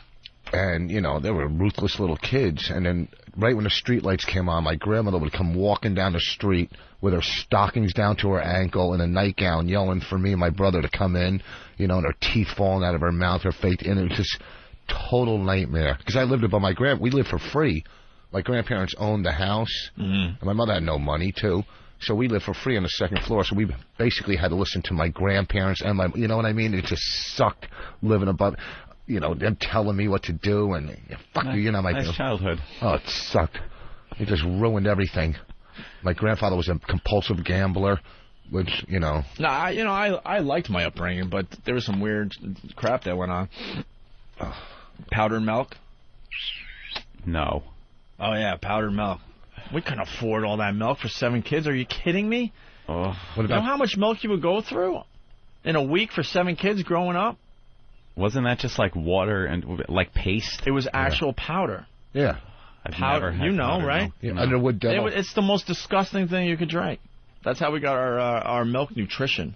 Every once in a while you go to a friend's house and... Is the milk nutrition in there? Who knows, but... It's taken out in the powdering process. Every once in a while you go to a friend's house and get a real glass of milk. Oh, my God. That was Realize what it's like, creamy. Oh, my God. It was like heaven. Did you ever have that Underwood Devil ham crap? Like it was like Who knows what it was? But it was I know what you're talking about. It was like a spray. It was like spam. My mom would get the cold cuts that no one else would buy. The stuff that had like the olives in it and all that crap. Olive loaf. Or whatever it was, like ham with like olives. Olive loaf. All those vegetables no one eats. Yeah, they decide to make it throw it into meat for some reason. Oh, yeah. And the cupboard was all products that were, I think they were called no frills back then. Yeah. Where it was a white box with just like one word on it. So whatever it was. Kind of like that old movie Repo Man when they went in and got beer. Yeah. But in my house, that's what every single item in the cupboard, it was just in a white package. And just had black writing, whatever. And they would always try to make believe it was like Captain Crunch, but they had another weird name for it. Like it would just say Crunch or something like that. Oh, yeah. The no frills brands of all the popular brands that everyone else was eating. We used to go in when we finally got apartments, me and my friends, and this is before they had scanners. We used to go to the supermarket and just switch the prices. You peel the labels off, and we would just put the other price on. I mean, we'd walk out with king crab meat, for like, 80 cents or whatever, and we just switch everything and steal and do whatever we could as criminals. Well, just growing up, you knew. Let's go to the phones, because a lot of people are saying that you said another word wrong today. Jason, go ahead. Yeah, boss fucked up twice again. All right, go ahead. He said gondorrhea for gonorrhea and low man's pork roll for poor man's pork roll. Wait, gondorrhea instead of gonorrhea, okay. What was the other one? Low man's pork roll for poor man's pork roll. No, I said the low. All right. Watching out. We're keeping track. Thank you, sir. Let's say hi to Joey. Joey, you're next on the Opie and Anthony program. What's up? Hey, buddies. Hey, Joey. Hey, I had the powdered milk myself and the vinegar treatment. It was the same exact thing. I loved it growing up. Hey, one thing I've got is a world record for yam bag hair. You guys talking about shaving? Yeah. I was at a Ben Franklin. I was down there cleaning myself up. I pull it out, and there it is, 13.5 inches long. A ball bag hair 13.5 inches long? It must have gone unnoticed. And I took a piece of paper out from the desk at the Ben Franklin, and I measured it across diagonally. Yeah. And I said, this has got to be a record. So I left it in the drawer for housekeeping, and I checked out the next morning. It's really 13.5 inches long?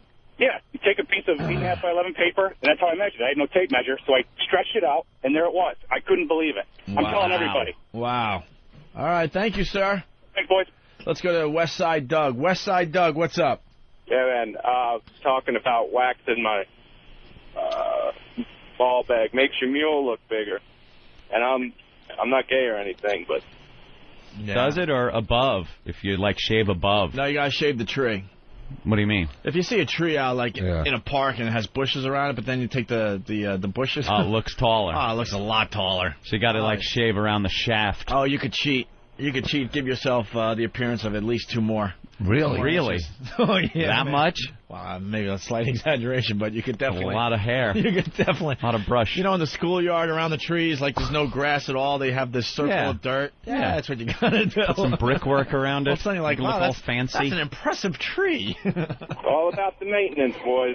All right. The maintenance. I got to fly. Punching out. All right, thank you, sir. All right. Crab story? Yeah, we got the phones are lit. So we'll take a break and we'll continue with the phone calls. My throat is freaking killing me as the show continues. You need some of that stuff. I need the... How do you get that? I need that, the Uber penicillin. What the hell is it called? Zithromax. What is it? Zithromax. Yeah, that's the stuff. I am Zithromax. That's the stuff that kicks it right out of me. I got to figure that out because... Yeah. Like when I got here, it's at 6, and I said, "Dude, I'm not feeling it today." Mm-hmm. It's like 5 times worse right now. It is just is it scratchy, drying up. You getting the drip in the back? No. Does it feel like you have a big ball of snot there that won't go down? No. It's just all about the throat. That's the worst when you're trying to swallow something, and then you realize there's nothing there. I'm just getting sick. It's just feeling really, really dry. Yeah. What is that? Really, really scratchy. Theraflu. Theraflu. Does it make you drowsy? I think that puts you out, though, right? Does it? What does it say?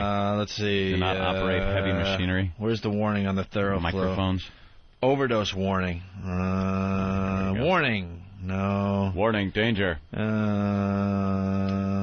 information. Help me out, Anthony. I'm looking. Yeah, I don't see that. I don't see that it's drowsy. Do not use more than directed. Avoid alcohol. Drowsiness may occur. Oh, where? Where's that? Top. First thing, be careful when driving a motor vehicle or operating machinery. Where the hell? Excitability may occur, especially in children. Oh, okay, I see it. There you go. All right, I gotta wait. You don't even have to put show. this in. You can just snort it. I gotta wait till after the show. What are you supposed to put it in hot water and drink it like tea? Yeah. Just lovely. drink it like tea. Bullshit. Acetaminophen. This type of stuff, you throw it in water and just slam it and get it over with. You got to get the penicillin. Yeah, I got to call my doctor today, or maybe some will just mysteriously show up at the front door of the station today. Oh, is that it? The sooner I get it in, the better I'll be. All right, we'll do this and then we'll come back and do a little more.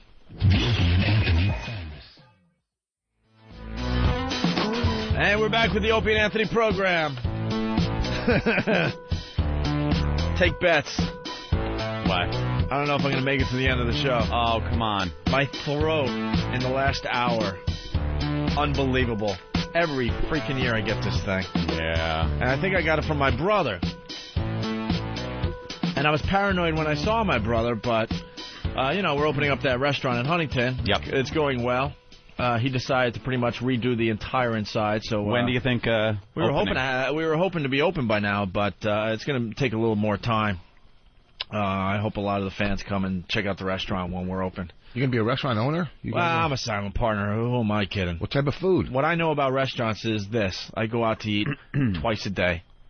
I go out to twice a day. I go out to eat at least 10 times a week, at least. Wow. So I know that part of the business. No cooking done in your house? I'm attempting that more and more. Because I'm really getting bored with going out to restaurants. Yeah. Because I do it just to get a meal in me, but every place you go and eat, they want to do the entire thing with the service and the you just want to get in, eat. I want to get in and yeah, exactly. But in my neighborhood, they're trained now. They understand when I'm coming. Yeah. They understand to get the food out immediately and throw the bill on my table immediately. Because it's all about just getting, lunch in and going home. It's New York. They're used to that. Not really. Because they want to give you the whole presentation. So that you got the big tip. But they finally realized, wow, this guy's in here, pretty much every day for the same, food. Yeah. So they're getting it finally. But I went to check out the progress on the restaurant. My brother's working like an animal there in Huntington. It's going to be a great place. And he warned me. He said, man, I'm not feeling right. My throat's a little weird. Uh-oh. And I'm like, oh, how bad could it be? So I showed up, and I didn't get anywhere near him. Mm-hmm. But still, maybe that's what did it. Could be. Because now I'm just feeling it. Okay. Anthony, holiday season upon us. Yes. Actually, I was shopping at the mall and over the weekend, and they were playing Christmas music already. What is that about? They said that this morning they have Christmas lights across the street in front of Route 57. Really? Steve and I were looking at this morning. It's November 8th. What is that about? When we were growing up, Christmas started right after Thanksgiving, obviously. Thanksgiving Day Parade. Yep. There's Santa to end the parade. And starts Christmas. Holiday season is finally here. Christmas season is finally here. But I was in the mall, and I actually said it out loud, and a bunch of shoppers started laughing. I'm like, fucking Christmas music already? And everyone started laughing, because they were thinking the same thing. And I don't know. I don't know what that's about. But now there's stories on the news and stuff about the Christmas trees and the decorations and this and that. And in the radio world, they're all wondering what radio station's going to go all Christmas music this season. What station's going to be the first one to do it this year? Change format for Christmas. One station where they don't want anybody to listen to them. And they wonder why all the stories on TV are about satellite radio and not about regular radio. That's their big idea every year. Wow, we'll turn our radio station into Christmas music 24 hours a day. That'll get the people listening. So anyway, we caught this little story on the news this morning. Washington, D.C. got their Christmas tree already, or it's on the way. And then what we want you to listen to here is the wacky newsreader with her wacky comment about the story. Yeah. We want to start playing more of these because these guys try to, improv on the spot when all they are newsreaders. They got a monitor in front of them and they know exactly what they're supposed to say. But every once in a while, these people try to take a chance and say something off the cuff. And this is what was said this morning. Washington, D.C. is getting a new addition. The Capitol Christmas tree is on its way from the Santa Fe National Forest. The annual cutting took place yesterday. The spruce weighs 8,000 pounds and is 83 feet tall. It'll take approximately 14,000 lights and ornaments to decorate it. It's the second time a capital Christmas tree was chosen from New Mexico. Can you imagine trying to get that one into the Christmas tree stand while arguing with your husband about whether it's straight or not? Not that I have any personal experience with that. It sounds like you might have. We'll have to get Rob's side of the story, too. Well, everybody can relate to that, I suppose. Everybody who gets the tree. She bombed in that. Guys, that's what we do in the studio. When something bombs, you go, well, just saying. I mean, everyone can relate to that, right? Yeah, sure. She probably just had blank stares in her face. Of course. Can you imagine? Imagine putting you in a wood chipper, you stupid, unfunny bitch. Just read. You're there to read and look good. Shut up. Don't ad lib. Stop it. And she probably had, she couldn't wait to get that one out, too. Like, yeah, this she was is all me, the one proud that of puts it. me over the top. Happy with her line. Yeah, another big story today. Howard Stern cannot wait to move to satellite radio. In fact, he talks about it pretty much all the time. The promotions are not making his current bosses at all happy, and in fact, they're keeping him off the air this morning. Fox 5's Lisa Evers is in Midtown with the story. This is another promotional stunt. Liar whore, and you know it. We have people deep inside Infinity, and the fact is, Howard was taking today off. Yeah. But the news crews bit. They bit. So they're all talking about how he got suspended. Bullshit. Of course it is. Absolute bullshit. It's a stunt. He had the day off. Penciled in already. All radio guys have done this over the years. Yeah. Actually, I don't think we ever did a fake suspension, did we? No. You guys had too many real ones. I know. People thought we did. Yeah, but we were getting suspended so many times. People like, these are fake, right? Gotta be. No. Eventually they fire these guys. They wouldn't just keep suspending them, yeah. Especially in Boston, we got suspended. I can't even tell you how many times we got suspended. They didn't know what to do with us. They just kept suspending us.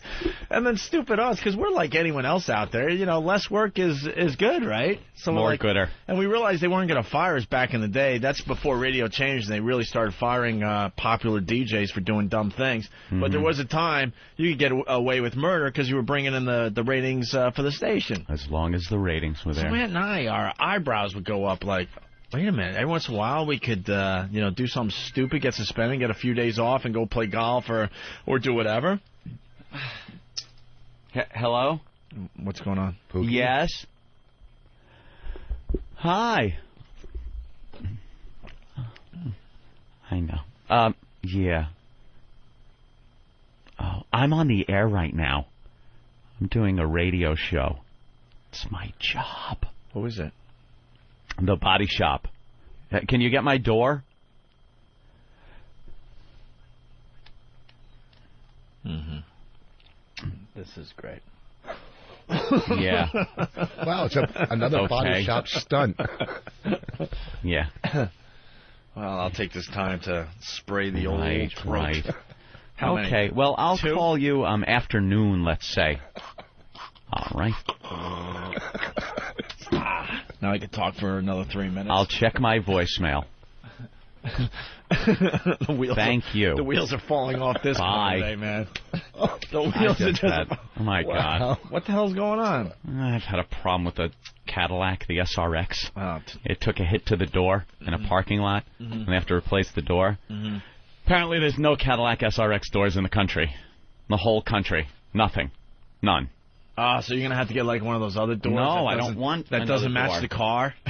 No. You're going to have like an orange door and it's a black car you got? Isn't your car new? When I see that on the highway. Yeah. Isn't the SRX a new car? Yeah. Well, couldn't you call Cadillac? No, that's what I'm going to have to do. And say, do you have an extra door kicking around? Let's say hi to Craig in New Jersey. Craig, what's up? Hey, guys, what's going on? Hey, Craig. Listen, just driving in this morning to New York City. As soon as you get up the turnpike by 495, which is a major, traveled route, there's a picture of you two knuckleheads up on the billboard. Oh, really? Nice. Yeah, nice exposure there. I heard they were going to promote us in the month of November, so I guess it's starting to happen, because we were talking earlier that we're in the latest issue of Rolling Stone magazine with a pretty nice-sized ad, and got some billboards on Long Island, now a billboard on the turnpike in Jersey. All right. Great shot, guys. Good job. Keep up the good work. Thank you, sir. Take care, guys. Good to hear. All right, we'll move on to other things here today. There are women out there saving themselves for marriage. Do we have the technical virgin spots there, Eric? Yeah. Can you find those for me? They did a story on Good Morning America. Teens saving themselves for marriage. When it comes to sex, 19-year-old Shelby Knox has decided to wait. I think that purity, not having sex before marriage, is an important personal decision. When I was 15, I took a pledge to remain pure, sexually pure until marriage. That was 4 years ago, and I have remained sexually pure. 15-year-old Annalise Wirch feels the same way. To me, living a pure lifestyle means stay away from things that could possibly harm my body or to me are morally wrong. Things such as smoking, excessive alcohol, drugs, or premarital sex. For a generation weaned on Jessica Simpson vowing her virginity until marriage, many teens today are joining a growing trend called Generation Pure in this month's 17 magazine. I don't want to do illegal drugs. I don't drink to the point of getting drunk. When I have sex with someone, it will be with someone I love and not some random person I met at a frat party. That's wonderful. Great. I started my life down the old Christian road myself there. You did you? Or they were attempting to, get me to join the team there. Yeah. Join the cult. And I was just talking about this over the weekend. I almost went to Catholic high school and all that crap. Ooh. Went to religion class every, Tuesday night. Priesthood? Nothing like that. But, I don't know, man. The sex thing? Yeah. I think, sex is obviously a very important part of your life. Yeah. And it's great that these women want to wait, and you hear guys that want to wait. What if you marry one of these people and they just suck in bed? Then you're stuck. Yeah, true. You need to test drive. I was going to say, the old joke, you got to test drive what you're getting. Yeah, but if you both wait, then you both might suck, so you don't know what good is good. You know what I mean? But these girls that wait and at 15 or 17, they're still letting you, they're still giving head. Well, that's what they're saying. They say a lot of girls remaining a virgin are still giving head and anal. How about that? Yeah. Saving the vag, but they're just chewing up that ass. Oh, a husband wants to flip him over, and it's just, what the hell happened back here? Jesus. A train wreck. But I saved my vag for you. Great. Can we push some of this back in, though? Yeah. Would you rather know that, your girlfriend, would you rather know that she slept with 4 other guys, or 4 other guys sodomized her? Yeah. It's in not... the ass. In the ew. But sex so important. I don't really. That would be a scary thing to marry a virgin. I'm thinking. Yeah. Oh. Shelby says she does not judge others, but in the 17 survey, 48% of teens think it is not okay for anyone to have sex before marriage, and 38% do not think condoms should be available without parents' okay. But for many teens, abstaining from sex is about religion too.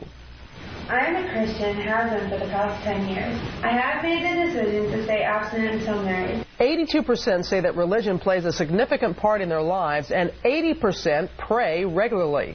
I don't go to church. I consider myself a very liberal Christian. With people who are more conservative, I do get you're going to hell. I do think of myself as a practicing Christian. I pray, I rely on God for guidance, and I read the Bible.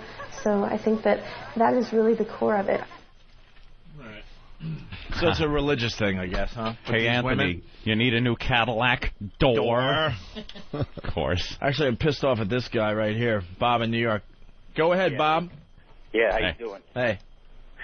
I can get you a door. Oh, yeah? Yeah. When do you need it? What color? What year? Everything. Oh, no. Yeah, I bet you can. Yeah, I send my guy out tonight. You'll have it tomorrow. Yeah, thanks. I'll go the legit way. No, this is okay. You want someone to just drop the door on the front stoop tomorrow morning, Anthony? In front of the station? In front of the station? Yeah. No problem. I'll give it to, your bodyguard out there. I'll leave it right in front. Yeah, what color? What color, just in case? It's blue. Dark blue? Dark blue. Dark blue? No problem. I can have it there What's the official color? I don't know. Like there's forest green and all that crap. Yeah, I know. I'm sure it's some sky blue. Fancy schmancy color. All you need is the color, the model, and I'll have it there tomorrow for you. Thank you, but let me go through these guys for a little longer. Can you get penicillin? That's what I was. Thank you, boss. Can you get penicillin within an hour? I couldn't make the hints any clearer. I need the stupid 6-pack of penicillin, the super penicillin, so I can continue doing this radio show for the rest of the week. Or you're gonna go, or we're going into dumb worst of mode with stupid bits that you've heard a million times. Get me my penicillin. No penicillin, but I can get your car door. That's hilarious. All right, Bob. Thank you. Let's say hi to Bruce. Hey, Bruce. Hey, I was just wondering, man. Don't you think you'd rather the wife save the ass for you instead of the damn vag? Of course. That's more. I mean, obviously. And one more thing. Happy birthday, not Jimmy. Yeah, the birthday thing, I think, is finally winding down. Finally winding down. No. Kind of like that Pat Battle thing that was going on for a while. Hey, remember that? That just went away. That's what happens. Let's say hi to Eric in Colorado. Eric. Morning, boys. Morning, Eric. My wife was a virgin until 1 month before we got married, and she was 31 when we got married. Wow. How was it? Yeah. Let's just put it this way. We've been married 9 years, and I'm seriously contemplating a divorce. Oh, wow. And the sex life is part of it. All right, wait. So she was a virgin her entire life, and a month before you got married, she decided to give in? Yes. That's a little weird. You would think she would go the distance at that point. Well, yeah. And that's like running the New York City Marathon, and then you can see the finish line, and then you're like, fuck it. Who needs to go the distance? And the worst part about it is she told me, she said, well, you know so much about sex, you'll have to teach me everything. Yeah. Yeah, right. Yeah, sure. I haven't had a blowjob in 8 years. Did you try to teach her? Oh, yeah, and she could care, and she gave up. She's like, oh, I'm not interested in that anal sex. Yeah, right. If I even say nice ass, she's like, leave my ass alone. Oh, boy. See what happens? Yeah, you got to test drive. You got to see what you're getting yourself into. What's the biggest thing you've ever had in your ass? Like, do you guys like fingers? Do you like a finger or something in your ass? Well, I mean, boss, we know you take we know you nothing. You the ass for drugs, but I want nothing. You don't want even like the tip of a finger touching your ass? Boss, we could do homo hour with you if you'd like for the last hour, and Aunt and I will just go home. That's not homo hour. It is. You shouldn't have anything by your ass. If you want, we could take phone calls, and you could ask these fine listeners of ours. I should have taken a dump last break. Why? It is. I am like dying over here. You picked the wrong day to come in. Are a fucking mess. It happens every once in a while. If you do this on a regular basis, every once in a while there's going to be a day where both of us are out. I'm feeling it. There are many days where I'm so gone, it's not even funny, or Ann's in another world, but then the other guy steps up and takes over. But today we're both hurting bad. I swear I am going to have to go into the bathroom. Get out. You getting the cramps? You getting where the cramps are? It just started. It's just the back of the thighs. I'm feeling it. The pain in your keel over. Yeah. I'm like, I had that when I was a kid. I was running home to get, you can feel it. And I got like a block to go, and then I get to my house and I run up and I couldn't open my pants. Yeah. The second all over, and it's. Dude, I forgot to tell you guys. I actually puked over the weekend. Oh. Remember I told you I went to my nephew's football game? Uh-huh. This football thing is the greatest thing ever. I watched my nephew play football, 7 years old. It's insane. Mm-hmm. If you want real that's what they should throw on TV. That's what they 7-year-old football. Just 7-year-olds playing football. They're running out of the game, bleeding, crying, looking for their mommies. And I'm sitting on the sideline like, this is insane. And it's real injuries. It's not like, like 7-year-olds being 7-year-olds. This is real shit. You see kids getting smeared, open field tackles because there's one guy that knows what he's doing, just killing the kids. They're coming off with all sorts of injuries. I'm like, wow, this is the greatest thing ever. But anyway, I go into the porta potty. Yeah. Because I have to take a leak, whatever. I don't know what it is, but 7-year-old dumps, holy crap. I actually started getting sick. Full of Cheerios and... I started dry heaving. The smell... Look, no one enjoys, the smell of crap to begin with. I understand that. And but a 7-year-old, and they're just piling on top of each other in the freaking porta potty. Oh, my God. Car chase on Fox? Yeah? Let's go Fox. I don't know. Somebody was saying. Could it be? Yeah, there it is. But you have to take a dump, Anthony? Oh, dude, it's banging. Yeah? Where's this car chase? West Virginia State Trooper. No, former West Virginia State Trooper's on the phone. Right. Is this? It's a K station, so that's west of the Mississippi, right? You know, I can relate to this guy if he's got to take a dump. California. Because I would just be running from the cops too. California. How long it takes to get booked and everything, and you just know there's going to be hours before you can take a dump. All right, let's say hi to Jimmy in Staten Island. Jimmy? Yo, I used to work for a caddy Chevy dealership in East Flatbush in Brooklyn. Yeah. And I used to have the Hasidic Jews come in to buy caddies. And the color that Anthony has is blue chip. And it's an old Jewish man color. So now I know you got to be old. And now I'm borderline of part Jewish. Because you got an old heat color. It's horrible. Blue chip. Blue chip. Black Raven. White Diamond Dead. Blue chip. What are you on crack? Punch it out. Guy's insulting the color. Now they're giving Jews colors. It's a Jew color. I didn't even know. You did have a car that was cherry colored once, I remember. Was it wasn't it like cherry red? The Pathfinder. It was candy apple, I think. I don't know what it was. Burgundy. It was burgundy. Candy apple. And no, the door color I'm looking for isn't periwinkle. Candy apple. That's very good. Let's say hi to Mike. Mike!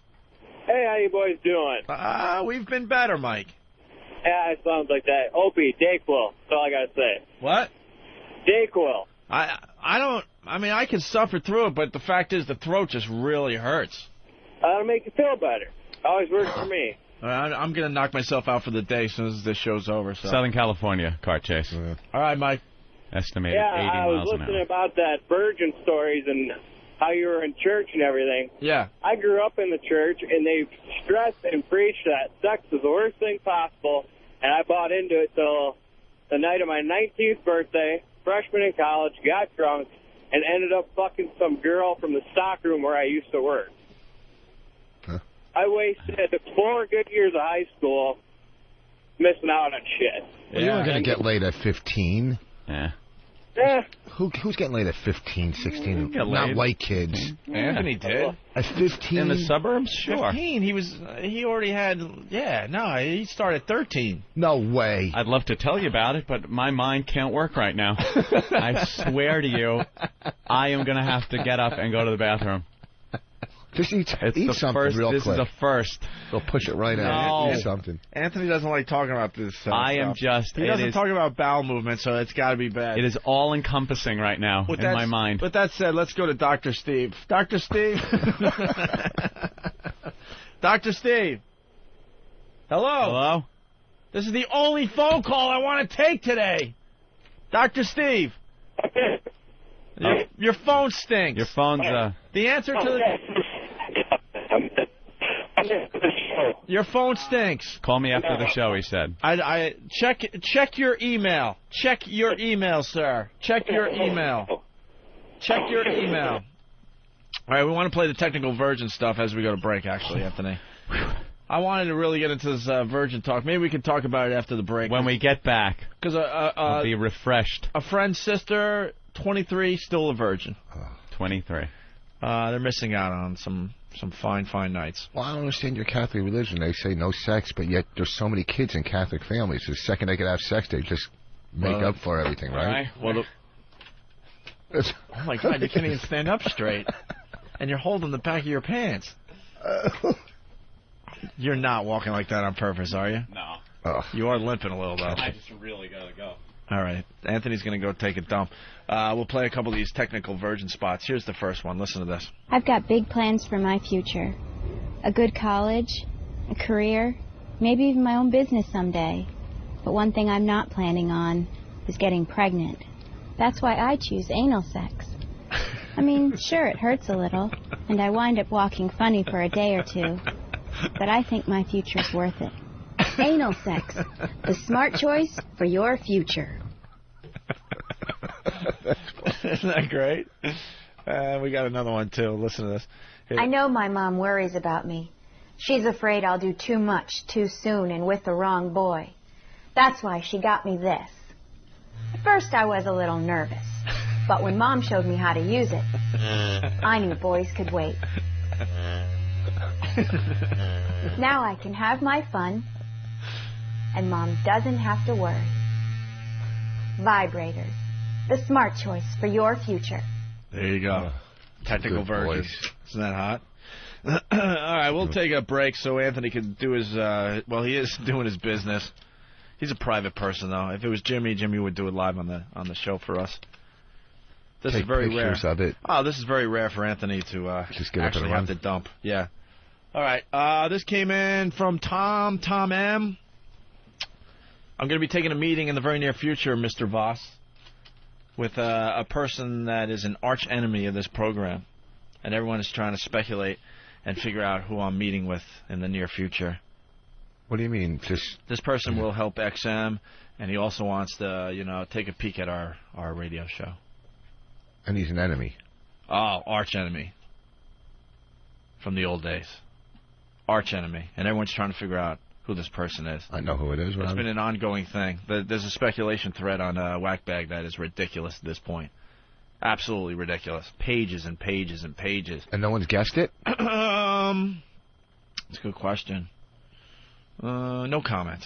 How's that? I'd like to keep the speculation going for a little while longer. And people are now sending in stuff because they're trying to figure out who this person is, so they're taking my audio and stuff and splicing it together and throwing it out there so other people could try to figure it out. All right? So here's the latest from Tom. Tom's very obsessed with this because this is the second one he's done, right? Here's Tom. And this is how I'm justifying taking a high-powered meeting in the very near future with someone that will definitely help the company. I will give him that much credit. We realize that we probably need to bring on some people that we could look toward. He will help the company a lot. And then he wants to kind of take a peek at us. That's a huge hint, by the way. A huge hint. Well, I told ELO we would not answer to this person whatsoever. You would never, ever fill some kind of boss role. No fucking way. Yeah. No way. Like sand through the hour.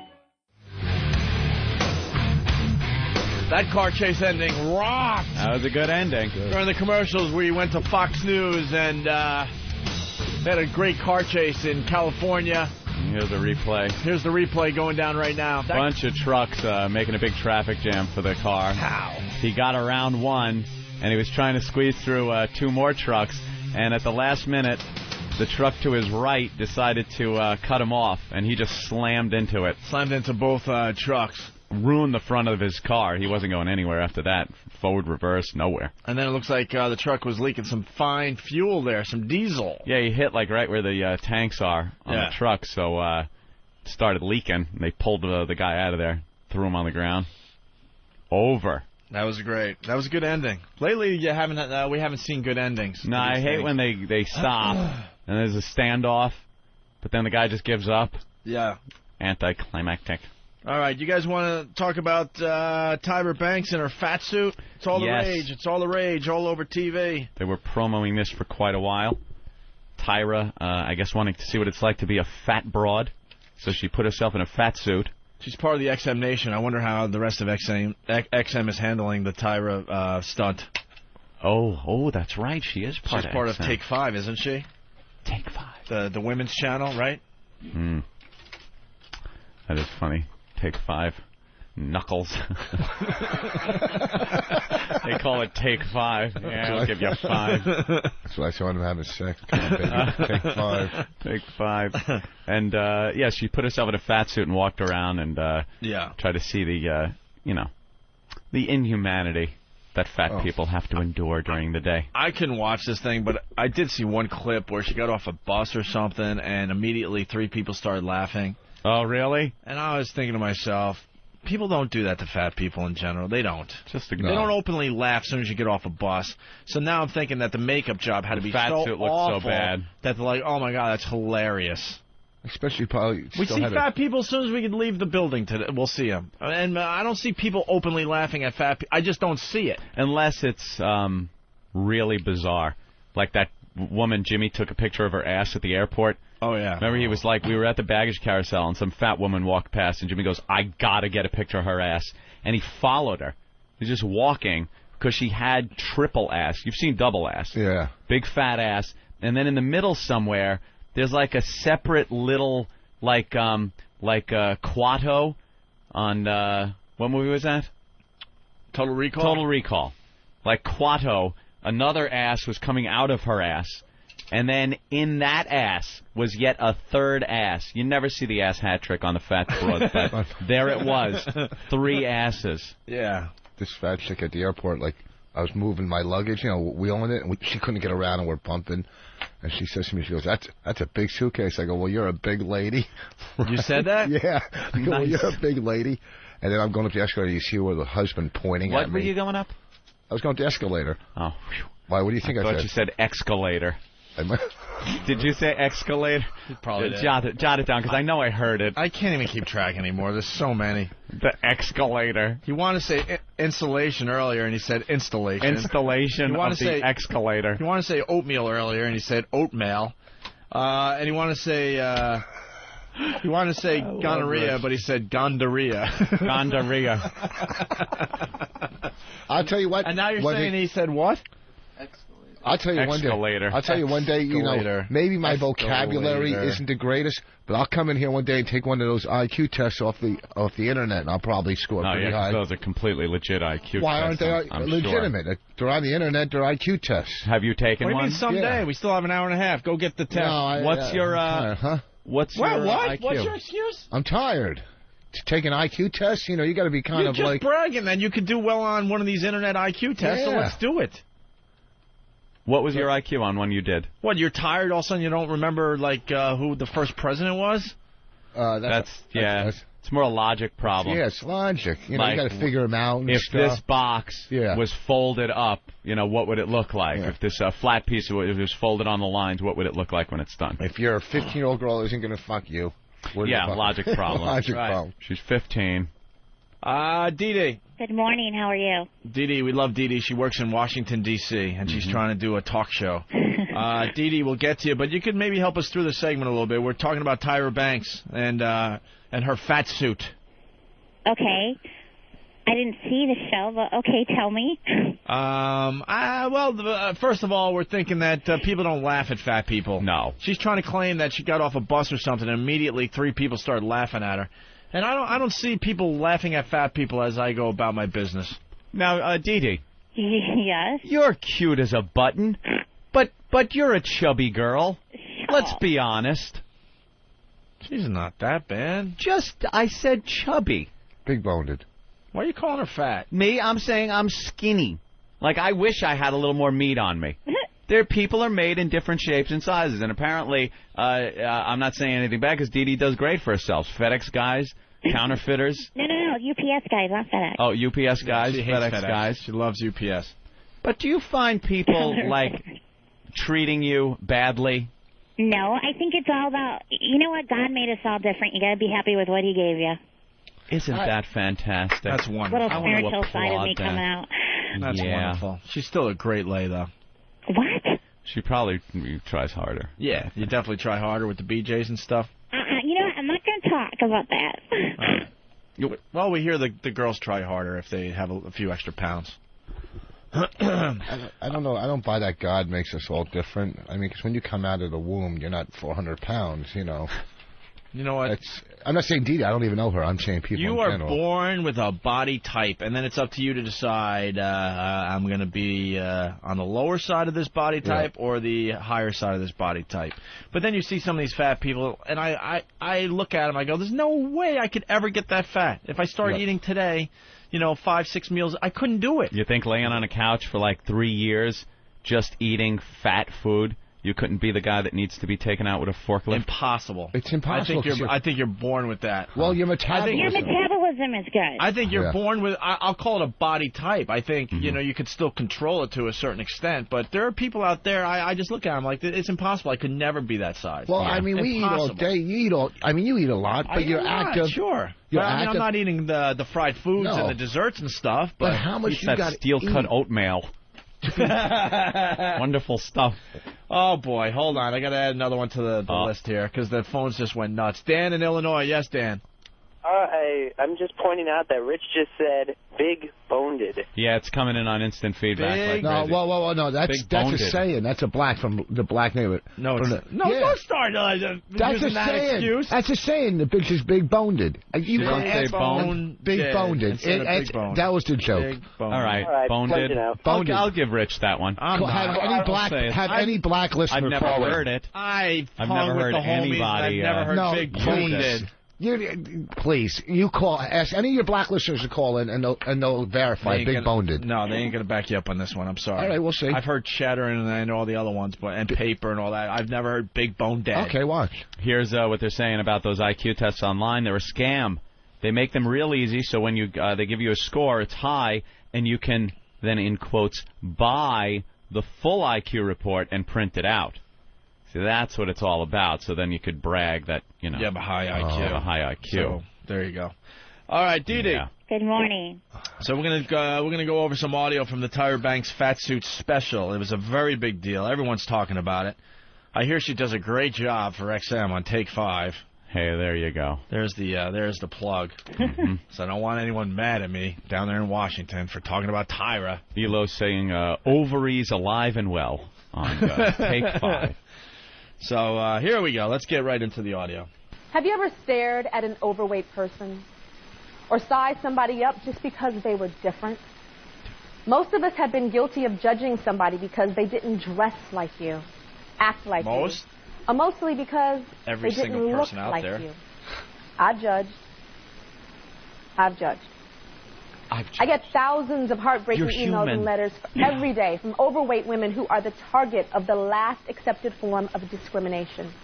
They actually dread going out in public because of the laughs, the stares, and the humiliation. What's wrong with the fuel? You may have been a victim of this. And if you haven't, I want you to imagine what it must be like to be that person. Today, I'm not just imagining it. I decided to be that woman and to go undercover by becoming 350 pounds. To experience firsthand how we as a society treat people who do not necessarily fit in. And what I learned has changed my life. I mean that. It has completely changed my life. And I'm going to share my experiences with you. Ooh, very dramatic. Thank you. Very dramatic Tyra. opening. What kind of award is she going to get for this, you think? Daytime Emmy? I don't know. What is she going to get? She's full of shit. Peabody Award? What do they give out? The Peabody Award. I don't think so. Pulitzer Prize? Do you really openly laugh at someone that's really fat? No. I don't. I'll look. Not openly. I'll poke him with a stick, but I'm not going to laugh at him. Let's see. I'm trying to be completely honest. Yeah, let's take Openly, I wouldn't laugh at them, no. Yeah.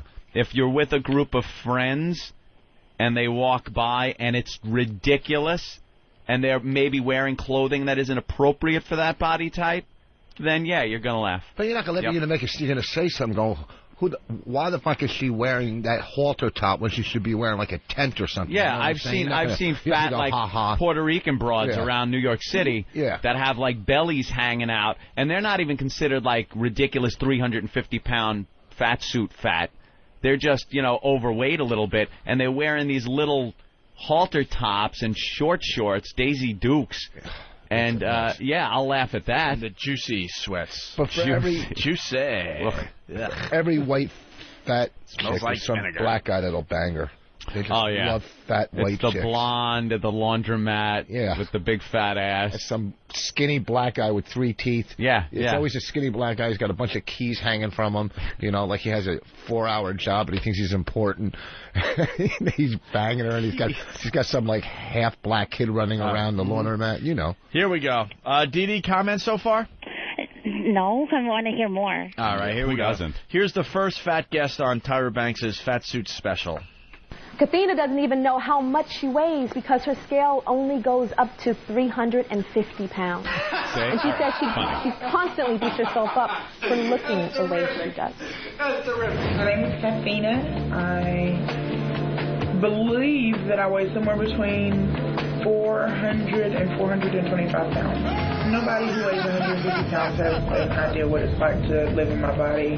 You get left behind. People act like you're invisible, like you don't exist. Sometimes I spend my whole weekends just sitting and thinking, why me? Why do I have to be the one like this?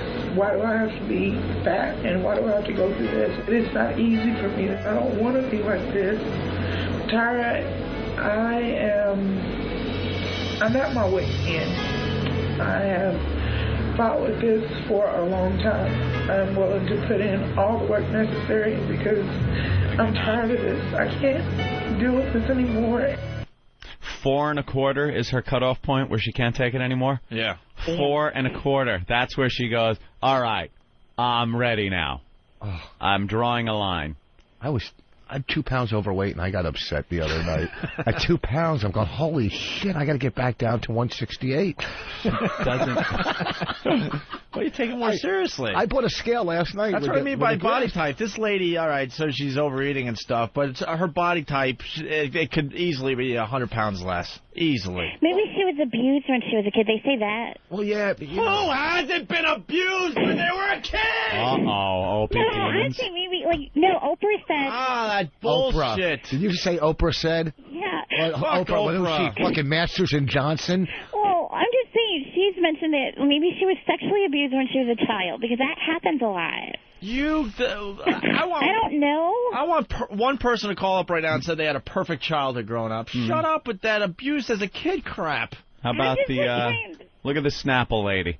Her abuse amounted to nothing more than a little sister being born. Yeah. And her parents maybe not giving her as much attention as she got when she was an only child. This is what she blames. That's what she blamed it on. She being cried a fat adult about that, and that's what she blames her eating on. Do we have that clip still? Is that she didn't get the attention because... Might be hard to find that one. Everyone could have an excuse.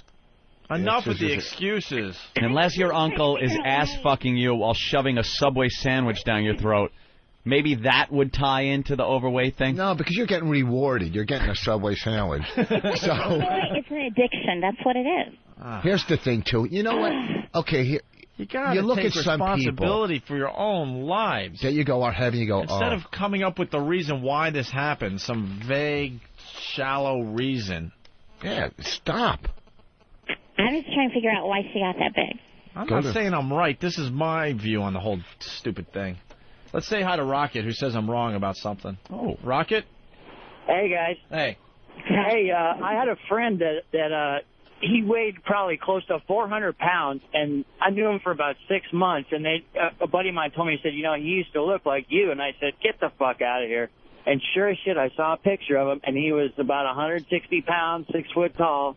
And he put on a shitload of weight. And maybe he had the thyroid. Yeah, maybe there was a medical problem, I'm generalizing, obviously, but there are cases where all of a sudden you have some kind of medical problem and you gain a lot of weight because of that.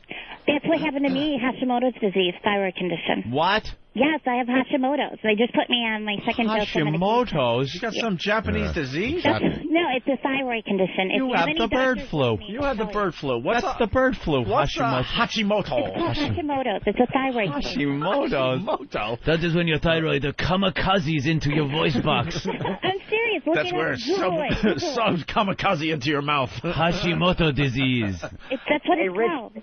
What? Hey, Rich, you're doing a good job today, by the way. Happy Hanukkah. All right. Say Hanukkah already? What? Now, Didi. Yes. What's Hashimoto? Hashimoto's. Look it up. It's a thyroid condition. Yeah, Google it. You can Google it. It's also a cell phone. I got the new Hashimoto. Seriously, I see an endocrinologist. The Hashimoto. You think you would start eating with chopsticks and you wouldn't gain so much weight if you had this, you wouldn't get so much fucking food. Hello, Hashimoto. Get the Hashimoto. That's the name of it. It's called Hashimoto's disease. Hashimoto? And I'm on a medicine called Levoxil. Obviously, really? This disease it's a thyroid is in Somalia. Yeah. You know what? I will bring in pictures. When you see pictures from me from 3 years ago to now, it's a disease. It's a thyroid. How do you catch Hashimoto? You want to catch the Bukkake disease? I know what that is. Hashimoto. What now? Aren't there medications for thyroid conditions? Yes, it's called Levoxil. Well, I'm on Levoxil. So why aren't you down to? Because it takes time. They got the cure for the Hashimoto. Really? What is that? It's called the salad moto. It takes. You your body goes through this. How to explain it, damn it. Oh, I'm sorry. All right. Go ahead, Well, explain Hey, Hashimoto. look, Eric found a little info on the Hashimoto disease. Hey. What it is and how it's treated. Hashimoto's disease is a problem with your thyroid gland located in your neck. Yeah. The thyroid gland makes hormones that control how your body uses energy. When you have Hashimoto's disease, your immune system begins to attack your thyroid gland, causing it to become swollen and irritated. When this happens, your thyroid can't make hormones as it should. But if it's swelling up your throat area, then how the hell are you getting the food down? Shouldn't that stop you from eating, Dr. Opie? Shouldn't that cause anorexia? Dr. Opie, I'm interested in reading your paper on Hashimoto disease. If your neck is swollen, how do you eat? What are the symptoms of Hashimoto's disease? These are some of the symptoms someone with the disease may have. Because the thyroid gland may swell when you have Hashimoto's disease, you may have a feeling of fullness or tightness in your throat. You may have trouble swallowing food or liquids. Thank you, I said it! Opie, your throat is kind of hurting. Maybe Hashimoto? Hashimoto! Hey, Hashimoto! You might notice a swelling or bump called a goiter in the front of your neck. Oh. I don't have that. You didn't have the goiter? No. Nothing sexier than a good goiter. Do you carry a camera now? No. There's so many jokes about what she does have in the front of her neck, but... You may experience tiredness, forgetfulness, depression, coarse, dry skin, slow heartbeat, weight gain, constipation. Dude, you got the shits? No, constipation, it's all stuff. Oh, that's right. I'm sorry. You get the cloggage. Ooh. And intolerance to cold. Wow, I have all those symptoms. What the fuck? Yeah, what? I hate reading this. Maybe I got the Hashimoto. I got the tiredness from time to time. Forgetfulness, sure. Depression, not as bad. Dry skin. Every disease has all those same symptoms. I know. They're all the same symptoms. Yeah. Many people with the disease have no symptoms at all. An ordinary blood test may just show that the thyroid hormones are out of balance. All right. So is your thyroid all balanced now? No, it's getting balanced. They put me on my second dose. See, they start you out on the lowest dose and it builds up. It takes time. You know what counteracts that? Cocaine. No. Come on, you know how I am. When I get coked and liquored up, I end up married in Vegas. Man, we've wanted to get you off the wagon so bad. How much did you weigh before Hashimoto? You know what? I'll send you pictures. All right, please do. Yeah, send me pictures, all right? Is she a bigums? No, she's just chunky. Chunky? She's a little chubby. I like the DD. Of course. All right, why don't we go back to the Tyra Banks Fat Suit Special? People have said negative things to you. Tell me what somebody said about you being a waste of oxygen. Yeah. It actually wasn't said to me, but it was said to a close friend of mine that fat people are a waste of oxygen, that we need not exist. There's no use for us in this world.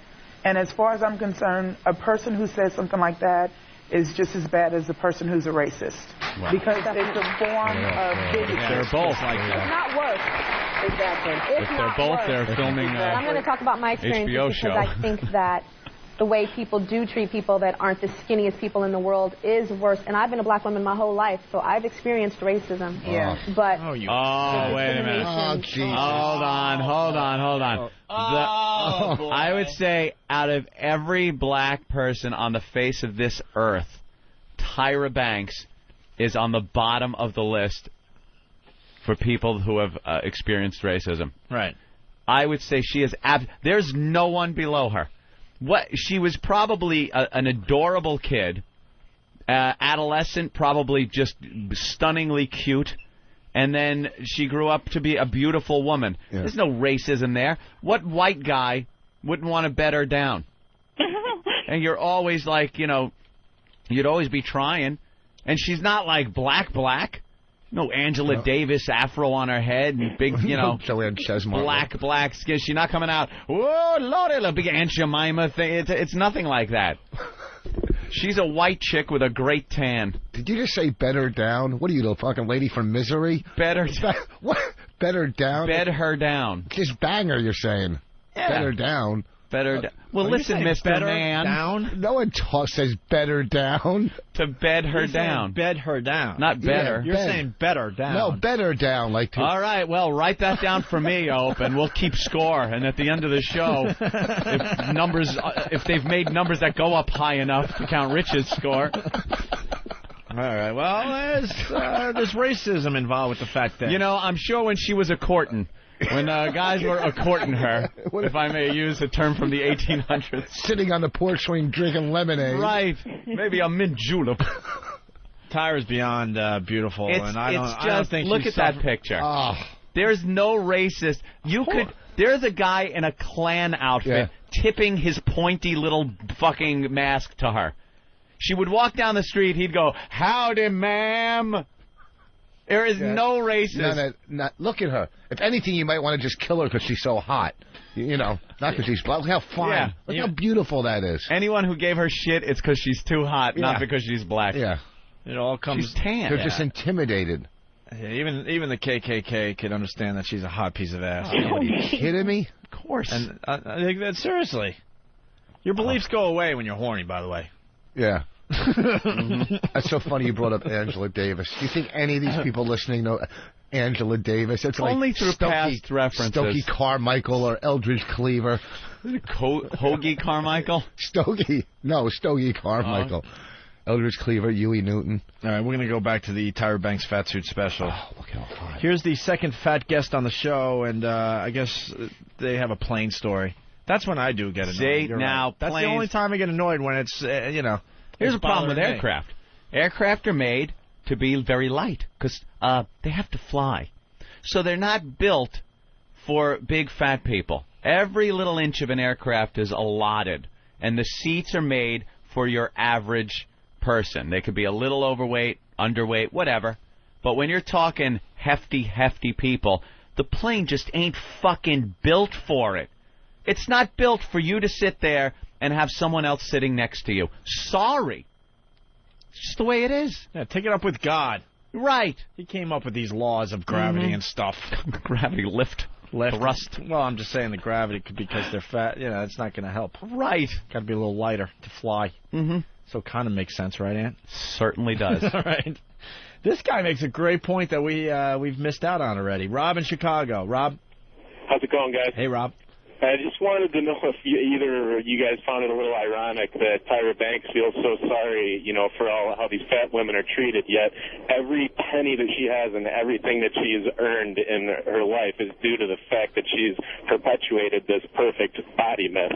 Yeah. I mean, she'd be nothing if she were overweight. She has no idea what it's like. Right. And, now she's all boo-hoo. Rob, you are brilliant.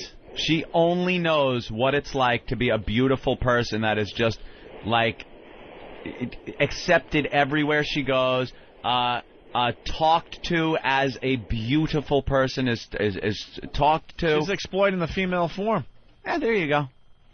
Well, but and she could put herself in a fat suit for a week, a month, a year. It doesn't matter. Doesn't matter, because until she's really fat and walking around, she just won't know. If she wants to do a really brave show, she should gain the weight. Gain the weight, or take up the subject how a lot of young girls are emulating Tyra Banks and Tyra Banks. Excuse me. We're all turning into Rich here today. Tyra Banks, Billy Tyra Banks, and other models. They're trying to get as thin as possible and stuff. Yeah. Because they see Tyra Banks in the magazines and stuff.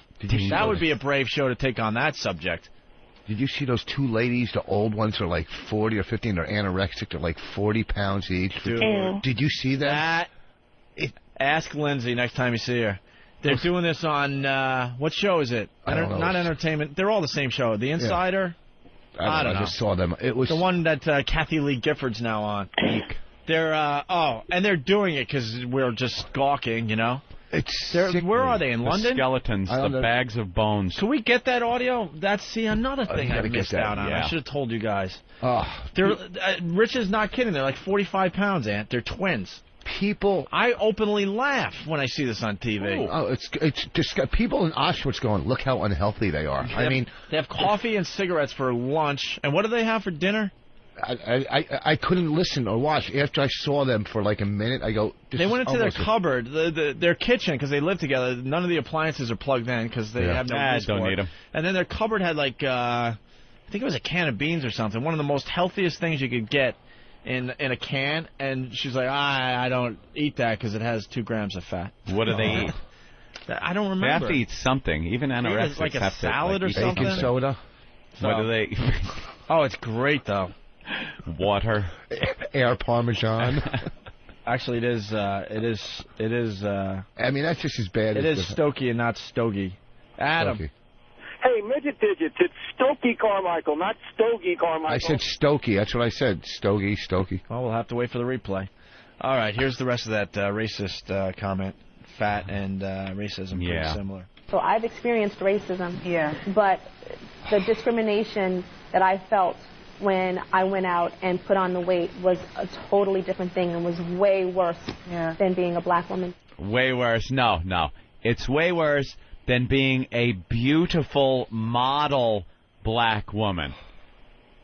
Beautiful model black woman. Why don't you try to change things, gain 25, 30 pounds, and still walk the runways? Yeah. You got a lot of power now. Why don't you try to change how we look at people that are a little overweight there, Tyra?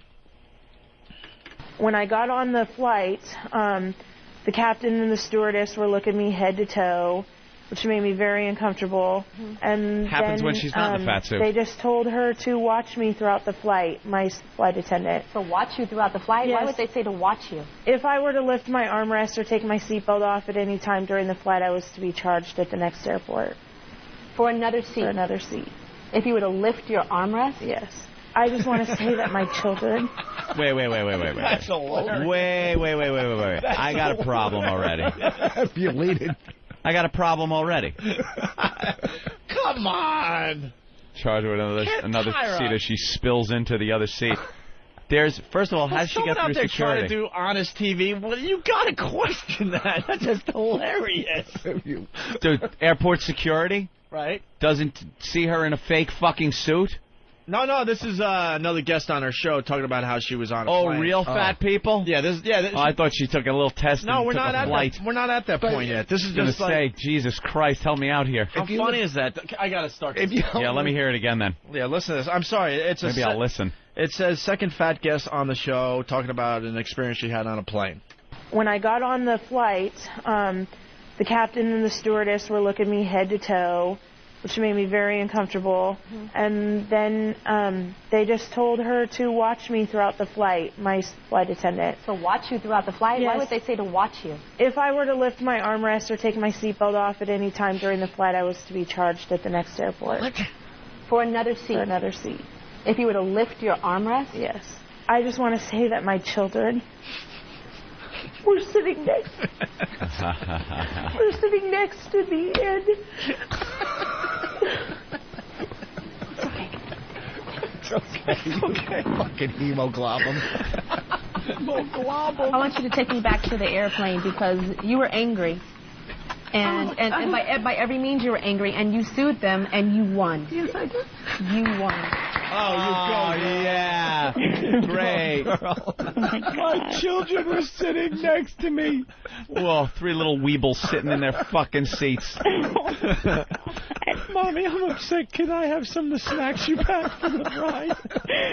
First things first, write down hemoglobin.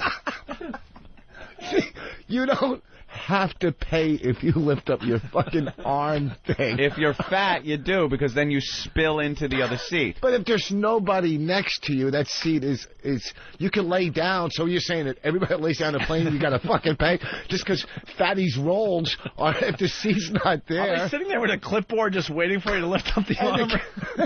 Look, I don't know if she's saying her children were sitting next to her on one side, or there's an empty seat on the other like side. There's an empty seat. Or somebody maybe sitting next to her.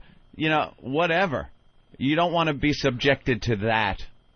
To somebody lifting up. Imagine a fat person like that sitting next to you on the plane and they lift up the armrest. Yeah. And now you're inconvenienced by being squished over. your headphone jack is plugged into her belly button because you're trying to fucking lift her fat up and... You think that little armrest is stopping the fat from going on top and under it and touching you? A little stress on that thing? There's still the fat is coming at you from every angle, so there's 3 inches of fat not touching you where the armrest is. It's like trying to hold mercury. Yeah. Just kind of keep it in one place. Dee Dee, any comments yet? No, I don't get the, like, why she would be... If she was sitting next to her kids, she said, right? Yeah, I would. Well, how could she be... I would be the tattletale telling the stewardess, and then the stewardess would walk over, put the armrest back down, fat. Put it down or we're charging. And, of course, the pilot looked her over until she sat down so he knows which aileron he's got to hold down for the entire fucking flight. What plane goes into a barrel roll? What is aileron? Aileron? Yeah. That's what banks the plane, Opie. If fatty is on the right side, you're going to have to give it a little aileron. And keep that right side up a little bit, a little down on the right side aileron. And how the hell do you know that? Actually, Discovery Wings. Forget Aristotle and fuck Socrates. Here comes Professor Anthony. Waiting for Bill Burr to say, well, Anthony, you're smart. Why did I learn everything from Discovery Channel? Ruin that bit. Hey, Dee Dee? Yeah, Anthony's a smart guy. Thank you, Dee Dee. And Opie is... Smart, too. No, I'm not as smart as Anthony. Help me out. Opie is... I don't know. I don't know. Good at... What? He's good at... You're good at a lot.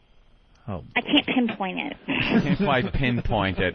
She can't quite zero in on it. Yeah, but it's there, and there's a lot of it, whatever it is. That's the problem with most of the listeners of this show. So thank you, Dee Dee. You're welcome. Good at a lot. Yeah. I'm smart, too, aren't I? All right, here we go. Here's another clip from the Tyra Banks fat suit special. Here it is. Tyra finally in her fat suit, stepping off the bus for the first time. I wanted to get out on the street in an area that I know is very prejudiced against people that are 20 pounds overweight. And I was like, you know what? I want to go out 200 pounds heavier and see how people react to me. Because I'm the same person underneath. Same personality, same everything. You won't believe the way that people outright treated me. The looks, the stares, the laughing, the pointing. I was shocked. Wow, she just blew it. She knows of areas where they are very, very critical. Prejudice against fat people. Yeah, obviously, she hangs out in these areas a lot and has no problem with it. Yeah. Yeah, it's called I never knew. She knew. I had no clue. And then she kind of bashes herself. She said she goes out in the fat suit, and she's still the same person, still the same personality, and she's getting shit. Well, maybe her beauty is covering up the fact that people think you're a fucking asshole, but they don't treat her like an asshole because she's skinny. And then when she's fat and doesn't have the beauty to fall back on, her true personality stinks. That could be. Ooh. Right. Maybe. Here we go, another clip. Because I know a lot of people that are this weight. I personally know them, and you never see them eat. And it's like, when do they eat? And it's probably because they're embarrassed to be judged that people are thinking, why are they eating? Not why are they eating that, but why are they eating? She knows all these people. Yeah. She personally knows a lot of people this size. Really? No, she doesn't. How many she hang out with? You know, they all hang. They run in their hot packs. And this, you know, and this hiding and eating when no one's looking. If you have if you're at dinner or lunch with someone that's overweight, and they're ordering a reasonable meal in front of you, you're not laughing. Oh. You're like, okay, look, you're trying to do something about it, right? They are eating a lot. The fact is, they don't want to eat all the crap in front of you. Mm-hmm. Well, fat people do that a lot. They'll eat regular in front of you, and then they'll run home and, you know, rape a buffet or something and binge, you know. Not unless they have Hashimoto's. Hashimoto. Hashimoto. And I do want to say, you know, since I found out, I have a trainer, Laurent. He's sexy, and it keeps me going. You have a personal trainer? Yes, I do. His name is Laurent. What are they paying you over there at XM? I do voiceovers, too, on the side, remember? Oh, that's right. And what does he make you do? Everything. You know what? I should have him. I'll let you talk to him. He'll tell you. Do you do a lot of chin-ups? I do a lot of stuff. I do everything. He works you. You do the girly push-ups on your knees? Oh, yeah. Shut up. I do real push-ups. Oh. Does he work you so hard that you have to go, oh, it stings? I have to shower. I stink. Oh, I always take a shower after I work out because you're all sweaty and ick. All right. I was mentally exhausted, Tyra says in this clip. Let's listen in. I'm used to people noticing me since I was like 18 years old. So I tuned that out, but I couldn't tune this out. This was a whole different type of stare. This was like a rude stare, and this was a like I wasn't a real person stare. You're in a rubber suit. How many people were staring? After so many hours of living this experiment, it was taking a toll on me. But I knew that at the end of the day... Oh, my God. This is way too dramatic for me. So dramatic. It was taking a toll on me. How spoiled are you? You can't wear a fat suit for one afternoon? Yeah, put anyone else in a fat suit and then walk around and go, yeah, people looked at me weird, other people ignored me, whatever. That's what happened. It's taking its toll. See, I'm so used to being beautiful 24 hours a day and just gawked over for my beauty that this was really fucking me up. What she was seeing was a lot of looks that we all get. You don't have to be fat. It's just the look of an average-looking person. There it is. This is what we deal with every day there, Tyra. Yeah. You're so hot that people look at you like they can't believe what they're seeing. Yeah. They're not looking because you're in a fat suit. They're like, look, another regular person. Everyone's got their cross to bear. I mean, shit. Rich? Or maybe they're just... When you had that, the hair? Yeah. With the Jerry curl? Yeah, people probably stared at that. Yeah, because I was different. I had my big afro. Mm-hmm. Walk around with a big Cyrano de Bergerac zit on my nose. You know, you walk around, people look. And I once had a pimple. Wow. Yeah. Really? Yeah. Date? What date? I was senior in high school. Wow. Would you put vinegar on it? Yeah. That was the home remedy. You know why they were staring at her? Maybe because she had this fat suit on, but her little skinny, pretty face. Nah, they made her face all chubby. They did that too? Yeah, it looked like they did an all right job. Yeah, they put... Many hours of living this experiment, it was taking a toll on me. But I knew that at the end of the day, I could take this suit off. Others can't. The makeup artist Todd, earlier in that day, told me that I looked beautiful, even with all of the extra layers of flesh on my face. I honestly felt great when he told me this. I wish he could tell millions of women in America the same thing. I walked back to the bus to prepare for the last part of the experiment. And I was mentally exhausted. Oh, God. I was mentally exhausted. No, you weren't. The next clip, Nathaniel? This is set up? Yeah, this is just her coming back from that video segment you just heard. Oh, really? Yeah, and there is a little dead air at the start, and you'll hear why. Oh boy. All right. Yeah. Okay. I hope we can handle this. It could be very dramatic.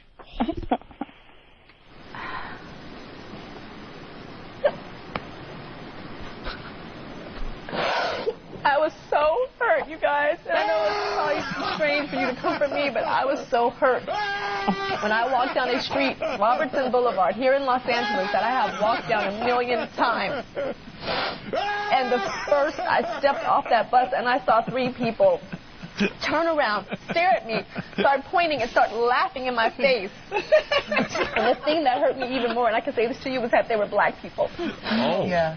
And I was like, of course. We're black. Sometimes your own people treat you the worst. The worst. And I don't get that. God damn, look at that fat bitch. God damn, look at that fat bitch over there. God damn. Wow. Oh, she's the producer. Cry. You gotta cry. Yeah. You guys. They want all these fat housewives that are in the audience to feel sorry for her. Yeah. She's now out of her fat suit. Sorry. That she had to wear for, what, 4 hours, maybe 6 hours? And now she's looking for sympathy from the fat audience. I had to cover you guys these perfect tits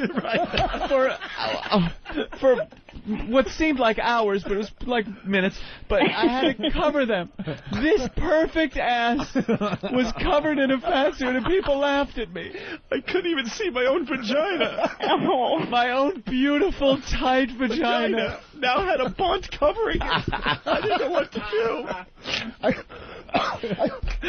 Doesn't it take away from her emotional breakdown there when she goes, you guys. You guys. You guys. I know I'm really hot right now, but this was really uncomfortable. Oh. We're up the air. Get those fatties out of here. Yeah. All right, fatties out. Bring the cripples in. Book me a table.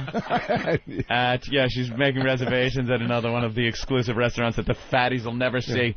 They can't even get access to the dumpster out back to eat the food. She starts to cry. Yeah. And black people made fun. And they were black people. Of course. Black people love making fun of people. Black people are the kings of making fun of people. Stop. You think it's whitey. It's not. You'd be surprised if it was white people, because white people are so guilt-ridden that they would look. If it was a white fat woman, they'd laugh their ass off, but a black fat woman, they're probably just like, no, I won't do it. They probably walk up to her and say, nice. Can you watch my kids or something on the side? Black people are ruthless to each other. Of course. Are you kidding me? Nigga, that bitch is a fat ass motherfucking fat bitch. God damn, that's a fat ass bitch. Dee, comment? No, I just the emotional part. Yeah, very emotional. Were you affected by that? No. Oh, good. Good to hear. Oh, boy. So now you got Tyra. What's wrong? I have to do traffic soon. For where? I've been on with you guys over a half hour. Chicago, Minnie, and Chicago, yeah. Minneapolis and Pittsburgh, too. Well, there's a lot of cars to get through today. Yeah, on the Dan Ryan. On the Dan Ryan. That's good. Yeah. All right, we're going to have to talk about your show concept tomorrow, I guess. Okay, I will do that. Yes, we love you, and I hope you're all right with that Hashimoto. Hashimoto. What is it again? Hashimoto. Huh? I'm doing the right thing. I'm on medicine, and I'm doing the right thing. When did you go on the medicine? About 5-6 months ago. Oh, okay, so it's relatively recent. Right. See, I had a fight with one of my doctors, though, and I changed doctors because I knew something was wrong. Cause Karate I don't... chop? What? Nothing. Do you know where we can get a Cadillac door? And some of that penicillin? Hashimoto's is Colovoxyl. All right. Hashimoto. Dee, you're an ongoing story, so we'll check in with you tomorrow. Okay. All right. Have a groovy one. You do a great job, okay? So you guys rock. Say hi to everyone down there in Washington. I will. I hear everyone's getting fired, though. No, they're not. Oh, are you kidding me? We get the communiques. Who? What? Nobody's getting fired. Oh, maybe I get the fun communiques and no one else gets them. I get some great ones. She got Hashimoto, now she's the fatso. It's a serious disease. Like, if you don't Can we get Roboto on for a second? Yeah, well, I think we can do a little better than that. Hashimoto. You guys, that's a serious illness. If you don't know you have serious? it, never heard of it. Well, it's out there, and a lot of people have it. They do. Yeah. You are the first person I've ever heard with the Hashimoto disease. Hashimoto. I'll let you speak to my endocrinologist, too. We've been doing radio a long time. You would think we would have heard of the Hashimoto. The Miyagi. It's very common in women more so than in men. Really? Between the ages of 35 and 50, by the way. 35 and 50, so it's late, a little later in life. Yeah. The thyroid starts screwing up.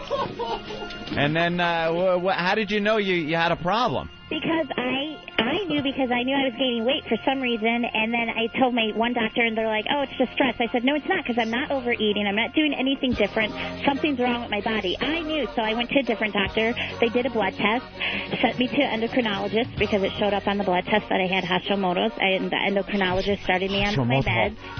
And now I'm a lot better than what I was over a year ago. And I have a great, sexy trainer that keeps me going. you guys would like him, Laurent. He's all right, cool. We're listening to the Hashimoto song. Eat it. Oh, fuck. Oh, my God. It's a serious disease. Whatever. Hashimoto. But you know what? At least now I know I have it, and I'm doing something about it. That's the main thing. Thank God. That's wonderful. You can't sit in your pity. No. All right. You don't see monsters, do you? In my throat.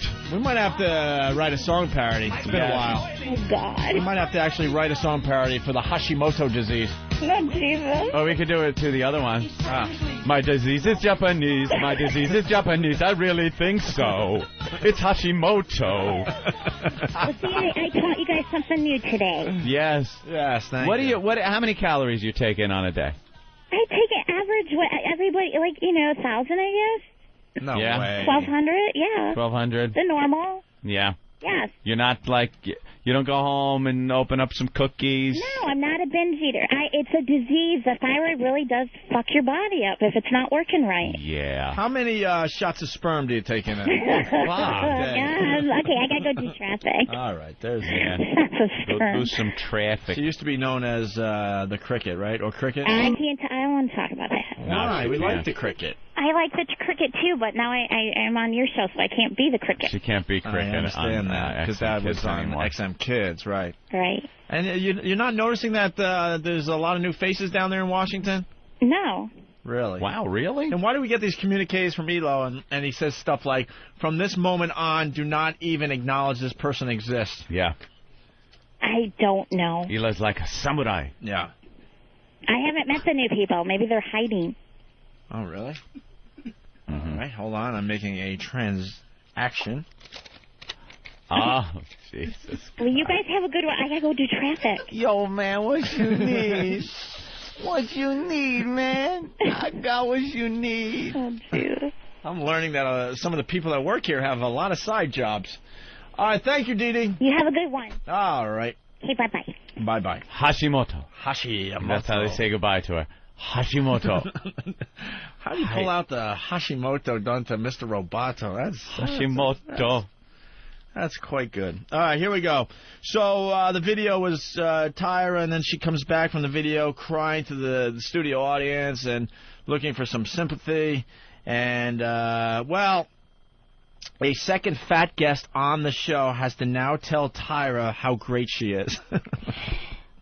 Of course. Thank you. Does anyone have a copy of the show? Now I got to watch it. Of course. She's sitting there looking all hot, and there's a fat slob on the stage, and now the fat slob has to help her out. I hate to interrupt you, but the first thing I want to say to Tyra is I was very skeptical about coming on the show. I didn't know why you would do a story like this. I thought she can take her suit off, you know? Yeah. Why would I want to go talk to a supermodel Get ready to turn about the my on. fat? I'm sorry. But the fact that I came here and saw you and saw your true compassion, and the fact that you were hurt when you got put in a situation like this really hurt me, that you had to go through that day. Ah, you dope. And I just wish that everybody could understand and just back off a little, because Get ready to cue audience. an overweight person beats themselves up enough. We don't need you to beat us up too. It's a daily thing.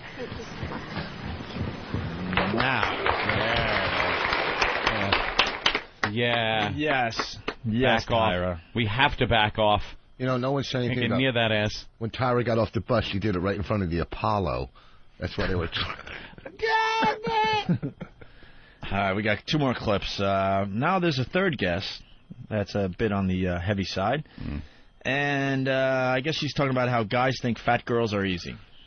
Society in general expects women to fit inside this box. This package is supposed to be defined on what a woman's supposed to look like. And when you don't fit inside that box, people treat you differently. They treat you poorly because you're not what they expect a woman to be. Of course you don't fit. Oh, yeah. That's a good point, too. Jim in Ohio. Jim. Yo. Hey. Hey. See, I got to call Bravo Sierra on this, okay? Because I think, consider, when she was out by herself, she had to have at least a camera crew, a sound guy, and a fucking producer going around with her. So I'm thinking all the people are looking at all these people surrounding her and thinking this has got to be some kind of stunt. Was it hidden camera, though? I didn't see it. I don't Seems know. to me like the only way it works is if it's hidden camera. Yeah, well, that's the way it's supposed to work. But, I mean, you know as well as I do that you see somebody walking around the street with a camera crew surrounding them, you know that that people are just thinking it's some kind of stunt, like Jimmy Kimmel or something like that, or what's that, Jiminy Glick or something, you know? Right, right. All right, thank you, sir. You're welcome. Sure. Society in general expects women to fit inside this box. This package is supposed to be defined on what a woman's supposed to look like. And when you don't fit inside that box, people treat you differently. They treat you poorly because you're not what they expect a woman to be. I mean, especially in Southern California, a lot of men see a plus-size woman as being easy, and the reason behind that is because they figure because we're bigger, we're going to have low self-esteem, and we're just going to be grateful for whatever attention a man might give us, and so we're just going to take whatever it might be, which is usually the scraps. So they think you're easy, like you're just going to give it up faster than we should appreciate the fact that they're even taking the time to give us... No matter what he looks like or whatever. Right. That it's just a little something coming our way, so we should take it and be happy. Who would be easier to bang? The fat broad or Tyra Banks? That's all I'm saying. Both of them are in a bar. You're given an equal situation. Yeah. You're a good-looking guy. You walk up to either of them. Give your best shot. You're a player. You're good at what you do, your lines. You go up to Tyra, and you go up to the fat broad. Who do you think you're going to be banging and feeding later in the evening? And who are you going to be thinking about while you're banging the other one? Who are you going to be trying to sneak out of your apartment before sunrise? I wonder. It's known. It's a fact. Fat chicks are looser. They are looking for a little more of that attention, the love that they're not getting from society. Can we get some fat girls to call the show? And their cock blocks. Use a fake name and tell us. Come on, fat whores. Give us a call. And use a fake name, fake city, and tell us, if you're easy or not because you're fat. Because you're fat. Nathaniel? Yes, I just wanted to say before going to the next track, which is Tyra talking about her dates. She had dates? Yeah, she went on dates with the fat suit, but the audio kind of stinks because it's like hidden camera mic stuff. Hidden mic. So they had to subtitle everything. So she just kind of gives a brief rundown of each of the 3 dates right now. So should we do this or what? It's just, What were the guys like? They were fairly normal. One was sort of a Mediterranean type. Yeah. And he was actually the most rude. He was like, she's saying, as you can imagine, it's very hard for me. It's like, I don't need to imagine, actually. I'm looking at it. Yeah. But, and she was like, what if you take me back to my parents, or to your parents? They'd ask, and he's like, they'd ask me what's wrong with me. Of course. And that's anybody. That's 99% of anyone's family. If you dragged home some 350 pounds she was going as? A 350-pound woman, and brought her to, say, Thanksgiving dinner at a family event, anything, and said, I'd like to introduce you to, my new girlfriend, but everyone would be asking you, dude, what the fuck? I tell the famous story. I went out on a date with a Jewish broad. Jew broad in this day and age. Met her in college, and she was a friend of someone that was on my floor. Come on, Hendry. At the dorm. We kind of hit it off back in the summer of 69. 69. I don't know. It was the summer of love. So then I go back to Long Island for the summer, and I call up this Jew broad. Yeah. And I go over to take her to a movie or something, maybe a couple drinks, and I walk into the house. And I walk into the living room, and a stereotypical Jewish mom. It was the middle of the day, beautiful day, sunny. She's in a bathrobe, hair all up in curlers. Did she ask you to button up your shirt to cover the cross at the door before you went in? Where's my cross today? And then she was, I swear to God, I was drinking a martini and doing her nails. It was like, you got to be kidding me. I walk in and say hi because she's like, I want you to meet my mom. So I go in there, and she introduces me to her mom. I swear to you, she looked at me, realized that I wasn't Jewish. How would she know? Look at me. From the SS tattoos. Realized I wasn't Jewish. Gave me the once-over, the up and down, and turned and started doing her nails and watching TV. Didn't even acknowledge that I was in the room. Didn't even nod. And the daughter left the room with me, so uncomfortable it wasn't even funny. Her own mother made her pretty uncomfortable. Made her very uncomfortable. I never went out with a Jew broad. But it goes back to what Ann's saying. It's what it's not about being fat or whatever. It's your parents or whoever expect a certain person you're going to bring home. I guess. Yeah, I mean. And if it's not within those parameters, of course they're not going to be too polite. Maybe they will to your face, but then behind the scenes they won't. One of my girlfriend's mothers was so prejudiced against Italians. Like every Italian was in the mob, a criminal of some sort, and it was very uncomfortable. And she was a fat, just slob. It was scary because all the daughters were like hot, They're all skinny and everything. And the mother was just fat, so you kind of knew where things were going to end up in the future. But I used to work at a bakery, and I'd bring her bread. I'd bring her French bread, Italian bread, rolls, everything, and just kept feeding this fat woman so she would, like me a little more than anybody else that was Italian. She started calling you Gilbert. Yeah. Sarah just hung Wonderful. up. Sarah was 300 pounds, and she wanted to say on this program today that she would never go out with a fat guy. Wow. And she hung up. I guess she couldn't See, wait. the fat chicks can get screwed by the skinny guys. There's the chubby chasers. Fat chick goes to a bar. That bar clears out where, there's no more game left. She's the only fat zebra at the watering hole. The lion's going to fucking rip her throat out. It's just going to happen. But if you're just some fat slob guy sitting at a bar, there could be the most heinous chick sitting there. Ain't going to happen. You're sitting there with your XM O&A shirt and your fat guy at the bar. Comb over. I used to have a mattress I used to keep out in the garage and sit for sexy boss story coming up. In case I got a fat girl, I couldn't bring her in front of my roommates. In the garage. Yeah, we didn't park. No, we're going to the Voss suite. This is where I bring my special girls. Patrice O'Neill, who will be in tomorrow and the rest of the week, he said that he had a mattress down in the basement of his apartment. He is the fat person. But he would bring the ugly broads and the fat girls down to the basement where they had like a cot or a mattress. Yeah, we had a basement. Patrice has personality. Personality goes a long way. He's a funny guy. Yeah.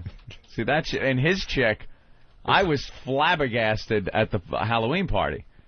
He was always talking about his girl and how, he's like, yeah, she's nice, she's cute. She said, you brought her in. It was like, holy shit.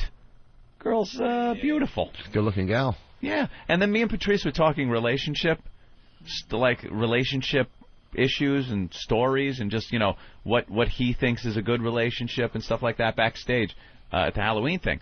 And worlds apart. I am on Mercury. He is on fucking Pluto somewhere. And I had he just treats her in a way that he sees as good. I don't know whether just for him or for the couple or everything, but he treats her and he thinks it's fine. I let her go. I can't make her think that I'm really into it too much, but I let her go out and do these things, and, you got to... Some of the shit he was bringing up, I was just stunned. It's like, maybe that's a black thing, too, that I'm just not getting. Yeah. All right. Why don't we go to break with a Stephen Lynch song that ties this whole thing I love something that ties. Yes, this is a fine little song from Stephen Lynch, good friend of the show. Check this out. I'm going to bring a friend. What is this? I don't know, that's kind of cool, though. A little different. Guys, an announcement for the hardcore fans. For the ones that spread the virus on a daily basis for us. The O&A virus. Spreading across America thanks to XM Satellite Radio. We're doing a end-of-the-year best-of show.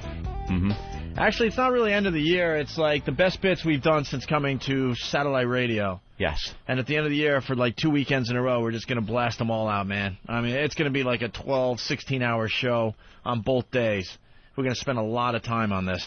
So I guess they're getting an email address, an email link. It's going to be added to the website today, opieandanthony.com.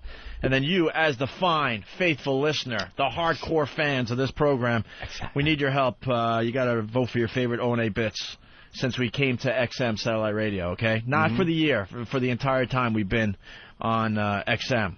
You can vote for your favorite listener promo, Ramon promos. You can do little special categories, your favorite Ramon bit, maybe. I hear there's a new Ramon promo. Is there?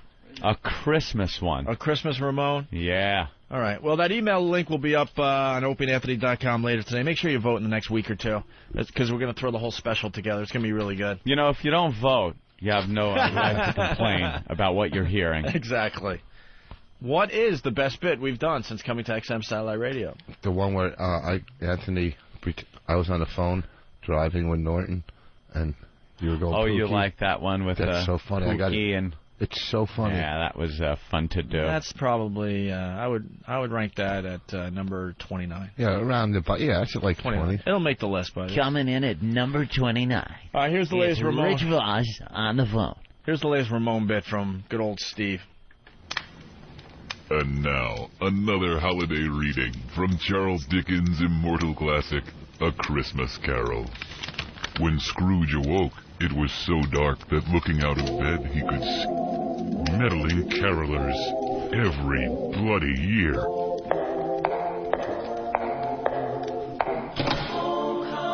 Bah, humbug. Ramon, fetch the nail gun. Hey, Steve. Perfect timing. Fetch the nail gun. Yeah. The carolers are very intrusive this year. Right.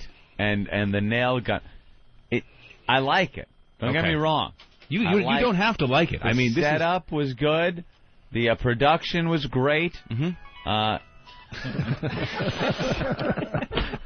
Oh, do they love fucking with you when you walk in? At least I'm expecting it now, so it doesn't throw me. What a prick, Travis. Thank you. Travis, of course. Thank you. I like it. The thing is, anticlimactic. I'm not. Like, I was expecting to hear like a...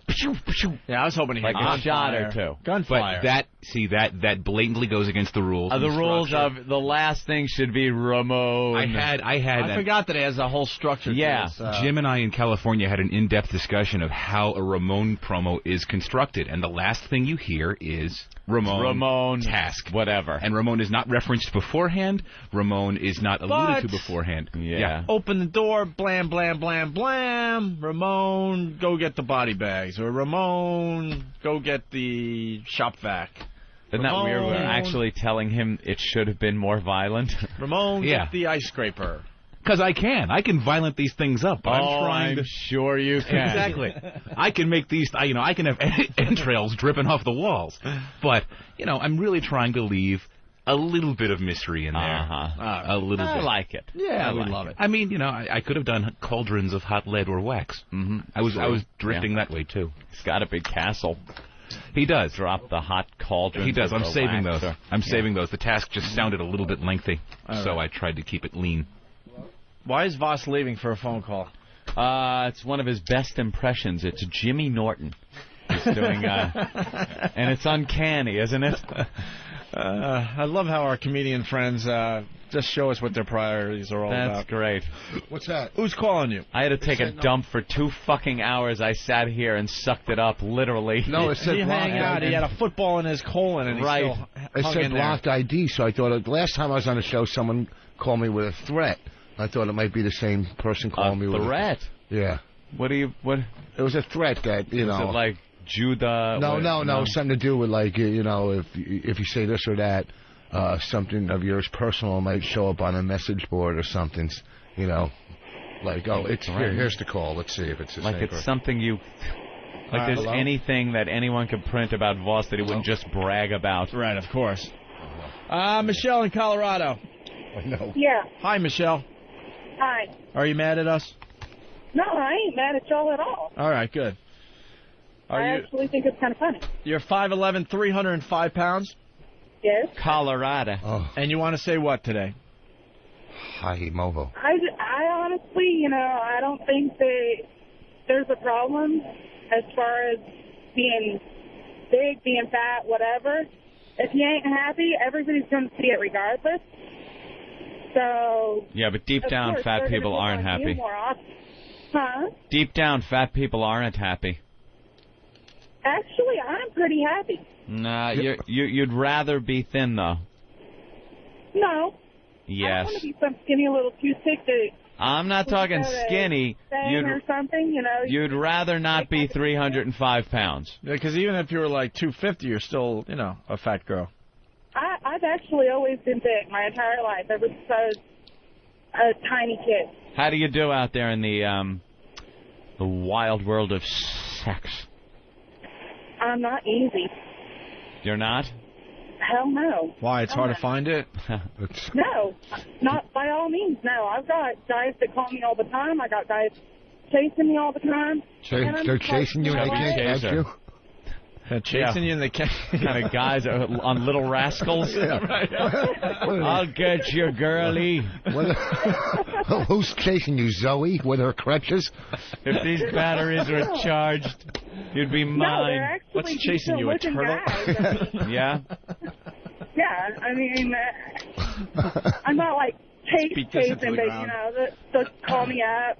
Hey, what are you doing? Can I come over and visit? No. And the answer, eating. Do they call you at Tuesday at 4 a.m. or Friday at 6 p.m.? Oh, they'll call me all time. What's chasing you, an ice age? What's chasing you, food salesman? God, no. Good humor trucks are chasing you. Guys chasing me all the time. Believe it or not, are you a white chick? There are guys out there that like bigger girls. Yeah. Oh, man. Are you white? And yes, I am white. And they're called chubby chasers, you know. Yeah, I know. Yeah.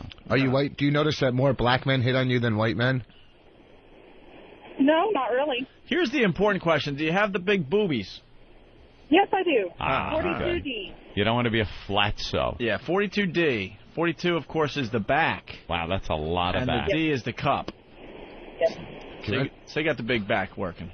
You got hair on your nipples? Because that would be a kiss of death. That chick with hair on her nipples. Now, your ass. Let me talk about your ass for a minute. I'm thinking the gravel driveway. The gravel driveway? What's that's you. If you had theoretically taken off your pants. Sorry, I disagree. Why? Well, there's something goes on with fat girls. They have what you're describing. Yeah. The dimples and stuff. But she's up to over 300 pounds. Oh, there's plenty of it. The skin can only stretch so much, and then it kind of smooths out all the... oh, I don't know. All the dimples. I don't have a bunch of dimples in my ass. Does it look like you took your pants off, your panties off, and sat in a gravel driveway for an hour, stood up, brushed the gravel off, and then, it looks like that? No. No? Is it reverse braille? Let's say hi to Scott in Chicago. Scott. No, I don't. Yeah, I just wanted to say that it's not that fat people are happy. The correct term is that fat people are jolly. Jolly. That's right. Right up until the jolly shotgun barrel goes in their mouth. Hey, do fat girls do you have do fat girls have tighter boxes? Because they're they don't have big. Don't they have tighter? That's one of those questions if you fill an inner tube with air, right? And then you fill it with more air. Does the hole in the middle get bigger or smaller? That's a tough one. Interesting. Yes, interesting. My box is very tight. Thank you. Is it really? You got a tight box?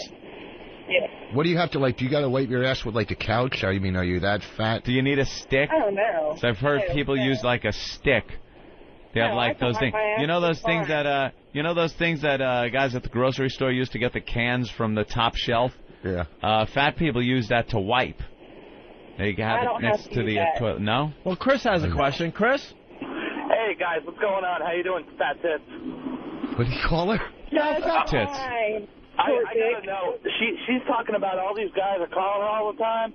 How many of these guys are gay or might be gay? Right, fag hag. You could you be a fag hag? None of them are gay, and none of them have the possibility of being gay. For foreplay, do you sit at one end of the bed and the guy throws peanuts at you? Nah, I'm punching out, guys. Yeah. But you're just... Who doesn't enter my bed? You said you're not easy, so do you have guy friends? I have guy friends. Yes, I do. And they have no interest in having sex with you? Oh, no. I'm sure that they do. I just don't sleep with them. I have a certain waiting period that they have to abide by, and... Waiting period? You know how you find... I don't sleep with a guy within, like some chicks. I don't... The waiting period's called digestion. Yeah.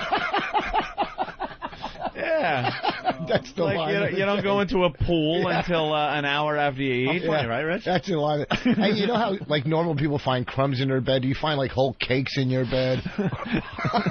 Pies. That would be in your bed, Bob. Come on. Now listen, you know we're having fun. You called in, all right? All right. Would you ever help a guy load a couch into a van? Would you? Load a couch into a van? Yeah, would you? Would you be part of our fat girl eating contest? No. That's no. But believe it or not, I want to have a fat girl eating contest. Anthony, are you up for a fat girl eating contest? Of course. You have to be over 200 pounds to begin with. We get 5 participants. They come in at, I don't know, we get here, 5:30, 5:40 in the morning, and you just start eating and eating and eating. We have a weigh-in beforehand. Yeah, and then by the time the show's over, we see which fat girl gained the most weight. We weigh you again. And they win some fine prizes to be announced later. Another wafer thin mint? Yeah. Fuck off. And then we'll ask all the local restaurants to bring in as much food as humanly possible for all the fat girls. What do you eat on a daily basis? Give me a rundown. Breakfast, lunch, dinner, snacks in between. Usually nothing. No snacks. Lunch, normally nothing. I normally don't eat until dinner time, and then it's maybe grilled chicken, steamed vegetables. They are so full of shit. All fat girls are full of shit. How are you eating? You're not eating breakfast. You're not eating lunch, and you have chicken and vegetables for dinner. Yeah. 3 meatloaf milkshakes for lunch. How could you not? How did you get that big if you're only eating steamed? She's got the metabolism of a brontosaurus. Just sitting there. I've been big all my life. My parents are both bigger people, and even my sister is a bigger girl. And, I guess it's kind of in the genetics. I don't know. But I've been big all my life. There's no change in it. What's your favorite snack food? Grapes. Favorite snack? Snacks. You're trying. Everyone loves them. I like vanilla wafers. And ginger snaps. But I don't eat them very often. What do you like? I like apples, but I don't eat them very often. Apples? Apples. And you're trying to tell us a tree at a time. You're trying to tell us you have... you're trying to tell us you... He was hungry. You're trying to tell us you eat steamed vegetables. Yes. She's 305 pounds. What are you using as a wok? Your satellite dish? Liar whore, and you know it. No, not a liar whore. Shut your goddamn pie hole. All right, let's say hi to Carrie. If Carrie's bigger than Michelle, we're going to have to say goodbye to Michelle. Carrie? Hi. How big are you?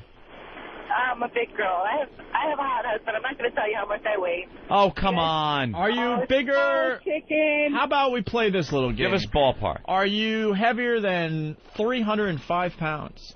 No. When you're driving down the highway, do you have to pull off into a weight station? Actually, yes. I'm a truck driver. Oh. So am I. Yeah, but see, truck drivers are supposed to be a little fatter. No, I've gained a lot of weight since I've driven a truck. But I do have pictures. I have a really hot husband. At least I think he's hot. I have pictures on the internet. If you guys want to look at them, I don't know if I want to say that over the air. But I wanted to make a comment about the double ass thing you guys were talking about. Yeah. It's a lobster ass. Like it has pinchers. That's what we call it. I like to make fun of people's butts. I'm a fat girl that likes to make fun of fat. Wait, you call it a lobster ass? It has pinchers? Pinches. Yes. It's been pinched by a lobster, I guess? No, it looks like a lobster's pinchers. That's what we call it. We call it a lobster ass. Oh, yeah. It's your thing where you squish down the side. Yeah. Oh, from the side. That's like the double ass thing you were talking about, right? Right. And in the middle, it looks like the side view of a lobster's claw. Right. I gotcha. Yeah, the double ass. Fascinating looking at a double ass through the stretch pants. It's not fascinating. It's kind of sick. Your truck, when you're driving the truck, like next week, will you be driving past the Punchline in San Francisco next week? I live in California. Oh. I don't even know when I'm going to be home. We're in Florida right now. We just made it over the state line. How far is the furthest you've driven your truck in one clip? One trip or one day? One day. One day, I drive about 600 miles, 600 to 700 miles a day, but they're split up into shifts. Me and my husband drive together. Imagine what that spot right on those sweatpants smell like. That dot right there on this. After that many miles, you just... It's gross. I drive for like 5 hours, 5.5 hours at a time. All right, we gotta say goodbye to the fatties. We'll talk to you guys tomorrow. Let's get this contest going. Thank you, Terry. Thank you, Michelle in Colorado. Fat chick eating contest. We love you. As long as you're listening to XM Satellite Radio. You want to do the fat girl eating contest? Absolutely. All right. I'm into it. All right, someone tomorrow just remind us that we were talking about this today, and we'll try to get the fat chick eating contest together. Something else that won't pan out. You guys just talk about bits you do and you never do them. No, we'll start doing bits again. More bits equals more gooder, I guess. I like this one. You like? Bunch of fat broads just shoving food in their face. Yeah. Yeah, and then whoever gains the most at the end of the show will win something. Don will come up with a good prize. Have some hot, good-looking girls out the window pointing at them. All right. Rich Voss, thanks for stopping by today. Thanks, Rich. It was a rough show for us today, I'm going to be honest with you. But What do you you were mean? a trooper, and you did great for us today. Thank you. I had fun. I thought it flowed well. Well, we're professional broadcasters, so we... It's kind of nice after, I could actually talk after I had a visit to the bathroom. That was nice. Punchline Wow. San Francisco next week. When? Next week. Tuesday through Saturday. Punchline. Me and Bonnie, San Francisco. Tuesday through Saturday? Yeah, I know. I wonder why we're doing a Tuesday. We usually do Wednesday or Thursday through Saturday. All right. Well, we'll continue tomorrow, hopefully. Yeah. I do believe we will be continuing tomorrow. Yes. A little something. Christmas came early for the Opster. All right. Thanks for checking us out, Rich. Thank you so much. Thanks. Stay tuned for Ron and Fez on this fine channel 202. Bye-bye.